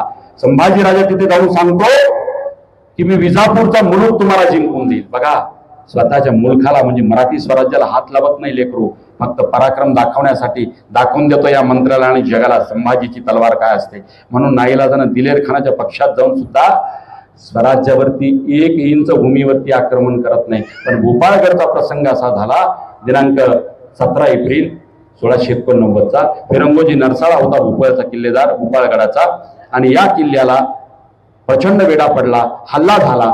700 मराठ्यांचे हात दिलेर खानाने कापले. संभाजीराजांचा आणि दिलेर खानाचा पहिला खटका तिथं उडाला. संभाजीराजाला हे अपेक्षित नव्हतं, हे अभिप्रेत नव्हतं, हे क्रौर्य अभिप्रेत नव्हतं. आणि दुसरा हल्ला जो झाला विजापूरवरती हल्ला, संभाजीराजांना घेऊन दिलेर खान निघाला आणि तिकोटा आणि आथनी कर्नाटकामधले ठिकाण आहेत तिथं हल्ला झाला विजापूरच्या साम्राज्यावरती. कुणातर्फे? मोगलांतर्फे. त्या हल्ल्यामध्ये दिलेर खानाच्या बरोबर संभाजीराजे. संभाजीराजाला काही वाटलं नाही, कारण तो मराठी मुलूक नव्हता, विजापूरचा मुलूक मारायला म्हणून संभाजीराजे गेले. आणि तिथं मोगली सैन्याने हिंदूंवरती एवढे अत्याचार केले की माता भगिनींनी विहिरीत उड्या मारून, अबरूच्या पायी विहिरीत उड्या मारून जीव दिला. आणि संभाजीराजाला लक्षात आलं की मोगलाई म्हणजे काय असतं, काय अत्याचार असतो, आपली चूक झाली, आपला प्रमाद झाला. आणि संभाजीराजांच्या मनात सुद्धा झालं की आता तिथून परतावं. शिवाजीराजांचे मायेचे पत्र जात होते आणि लेकरू पुन्हा परत आलं स्वराज्यामध्ये. शिवाजी महाराज जालन्याला आहेत शेवटच्या स्वारीत, मृत्यूच्या अगोदर 1 वर्ष अगोदर इकडे आहेत महाराज. संभाजीराजांना परत आणलं. महाराजांचे डावपेच. महाराज आलेत. किल्ले पन्हाळ्यावरती भेट झाली पिता पुत्रांची. आता हे पत्र जे आहे ना, हे पत्र सुद्धा शिवकालीन पत्र सार संग्रह पत्र क्रमांक 2236 माझ्याकडे ते पुस्तक आहे. शिवाजी राजांनी आपल्या भावाला म्हणजे व्यंकोजी राजाला मोठं पत्र लिहिलंय, राजमान्य राजश्री व्यंकोजी राजे उत्तम आशीर्वाद, भरपूर काय काय लिहिलंय, जालन्याची स्वारी हे ते, आणि मग शेवटी मुद्दा आहे काय लिहिलंय माहिती आहे? चिरंजीव संभाजी राजे मोगलाईत गेले होते, परंतु बहुत प्रयत्न करून त्यांना आम्ही परत आणले. ते असे कळून चुकले की पातशाहीत आपले मनोगतानुरूप चालणार नाही, याचे ऐसे जाणून आमच्या लेखणीस पत्रास स्वार होऊन ते परत आले. विचार करा, शिवाजी महाराज आपल्या भावाला सांगताय की तिकडे गेलेला पुत्र परत आला, श्रींच्या इच्छेने परत आला, म्हणजे देवाची कृपा झाली वगैरे, त्या काळातल्या पत्रातला तो मजकूर होता. आणि शेवटी लिहिले, घरोब्याच्या रीतीने जैसे समाधान करणे तैसे केले. शेवटचं वाक्य फार महत्वाचे, लक्षात घ्या. घरोब्याच्या रीतीने जैसे, म्हणजे कुटुंबामधला कलह असतो ना, शेवटी भाऊ भाऊ आहेत. काही लोक म्हणतात कलह झालं नाही, अरे बाबा असं का करता? तुमच्या आज सगळे कुटुंब घ्या, राजकुटुंब सगळे घ्या, राजगाद्या सगळ्या घ्या, प्रत्येकामध्ये कलह पेपरमध्ये येतात की नाही? सगळ्या गाद्या असं, म्हणजे कलह हा माणसाचा स्थायी स्वभाव आहे. हा असाच वागला नाही, तो तसाच वागला नाही, हा काय प्रकार आहे? अरे माणूस आहे तर राग येणं आहे, लोभ येणं आहे, क्रोध येणं आहे, प्रेम येणं, माणसाचे हे षड्रस आहेत. हे प्रत्येकाला, राजा असू द्या नाही तर रंग असू द्या, प्रत्येकाच्या स्वभावात हे येते. आणि विचार करा, संभाजीराजे आले ना, केवढा आनंद झाला शिवाजी राजांना. शेवटची भेट सभासदांनी केली आहे, वर्णन केलंय. पन्हाळ्यावरची पिता पुत्राची दुर्दैवानं शेवटची भेट झाली.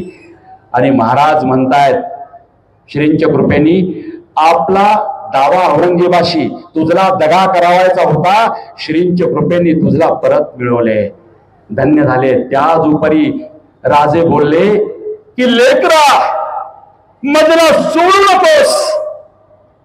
काय बाप बोलला असेल व छत्रपतींच्या वस्त्रातला, लेकरा मला सोडून जाऊ नकोस म्हणून गळा भेट घेतली. आणि महाराजांच्या मुखातनं निघालं वाक्य, हे बघा, याला कॉम्प्रोमाइज करणं म्हणतात किंवा काहीतरी प्रस्ताव देणं म्हणतात. हा जो कुटुंब कलह चालत होता त्याच्यावरती काहीतरी तोडगा काढायचा. मंत्र्यांनी जे कलुषित वातावरण केलं होतं, राजा रामाला आणि चोराबाईंना भरपूर काही भरवलं होतं. महाराज म्हणतात, तू आणि राजाराम तुझला कर्नाटकी देशीचे राज्य देतो आणि राजारामास महाराष्ट्र देशीचे राज्य देतो. म्हणजे महाराज वाटणी करण्याबद्दल बोलतायत. त्यावर बघा, दोन भावाच्या वाटणीबद्दल बोलतायत, कारण नंतर कलह होऊ नये. कर्नाटकात जिंकलेलं चंजी पर्यंत राज्य, म्हणजे जिंजी वेल्लोर पर्यंत राज्य तू घे, तू थोरलायस, कारण ते राज्य अस्थिर आहे. हे स्थिर झालेलं राज्य धाकल्या भावाला, महाराष्ट्र देशीचे राज्य राजारामास आणि कर्नाटक देशीचे चंजीचे राज्य तुझला देतो.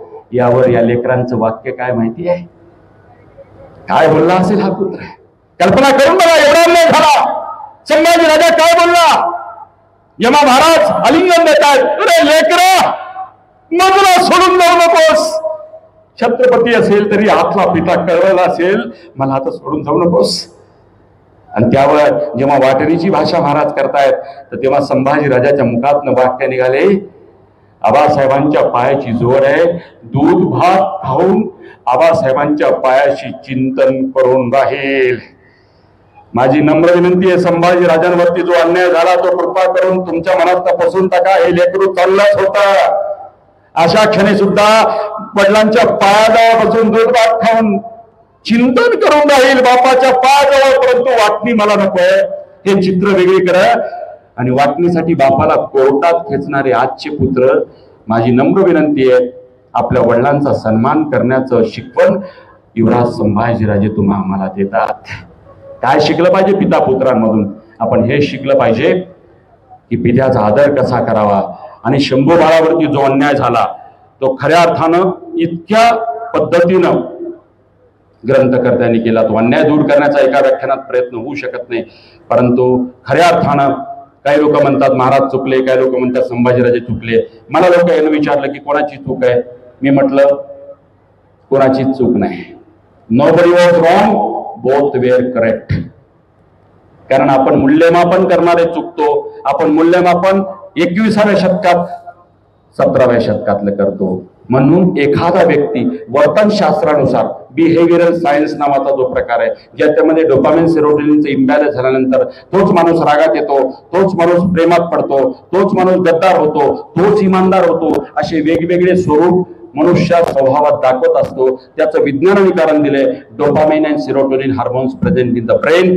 आणि आपण वैज्ञानिक चिकित्सा जर करायची ठरली तर संभाजीराजे ही चुकले नाहीत आणि शिवाजीराजे ही चुकले नाहीत. चुकतो आपण 21व्या शतकातनं 17व्या शतकातलं मूल्यमापन करतो. अरे त्या क्षणाला जो योग्य निर्णय वाटला तो त्यांनी घेतला, तो त्यांच्या ठिकाणी रास्त होता. संभाजीराजे ही चुकले नाहीत आणि शिवाजीराजे ही चुकले नाहीत.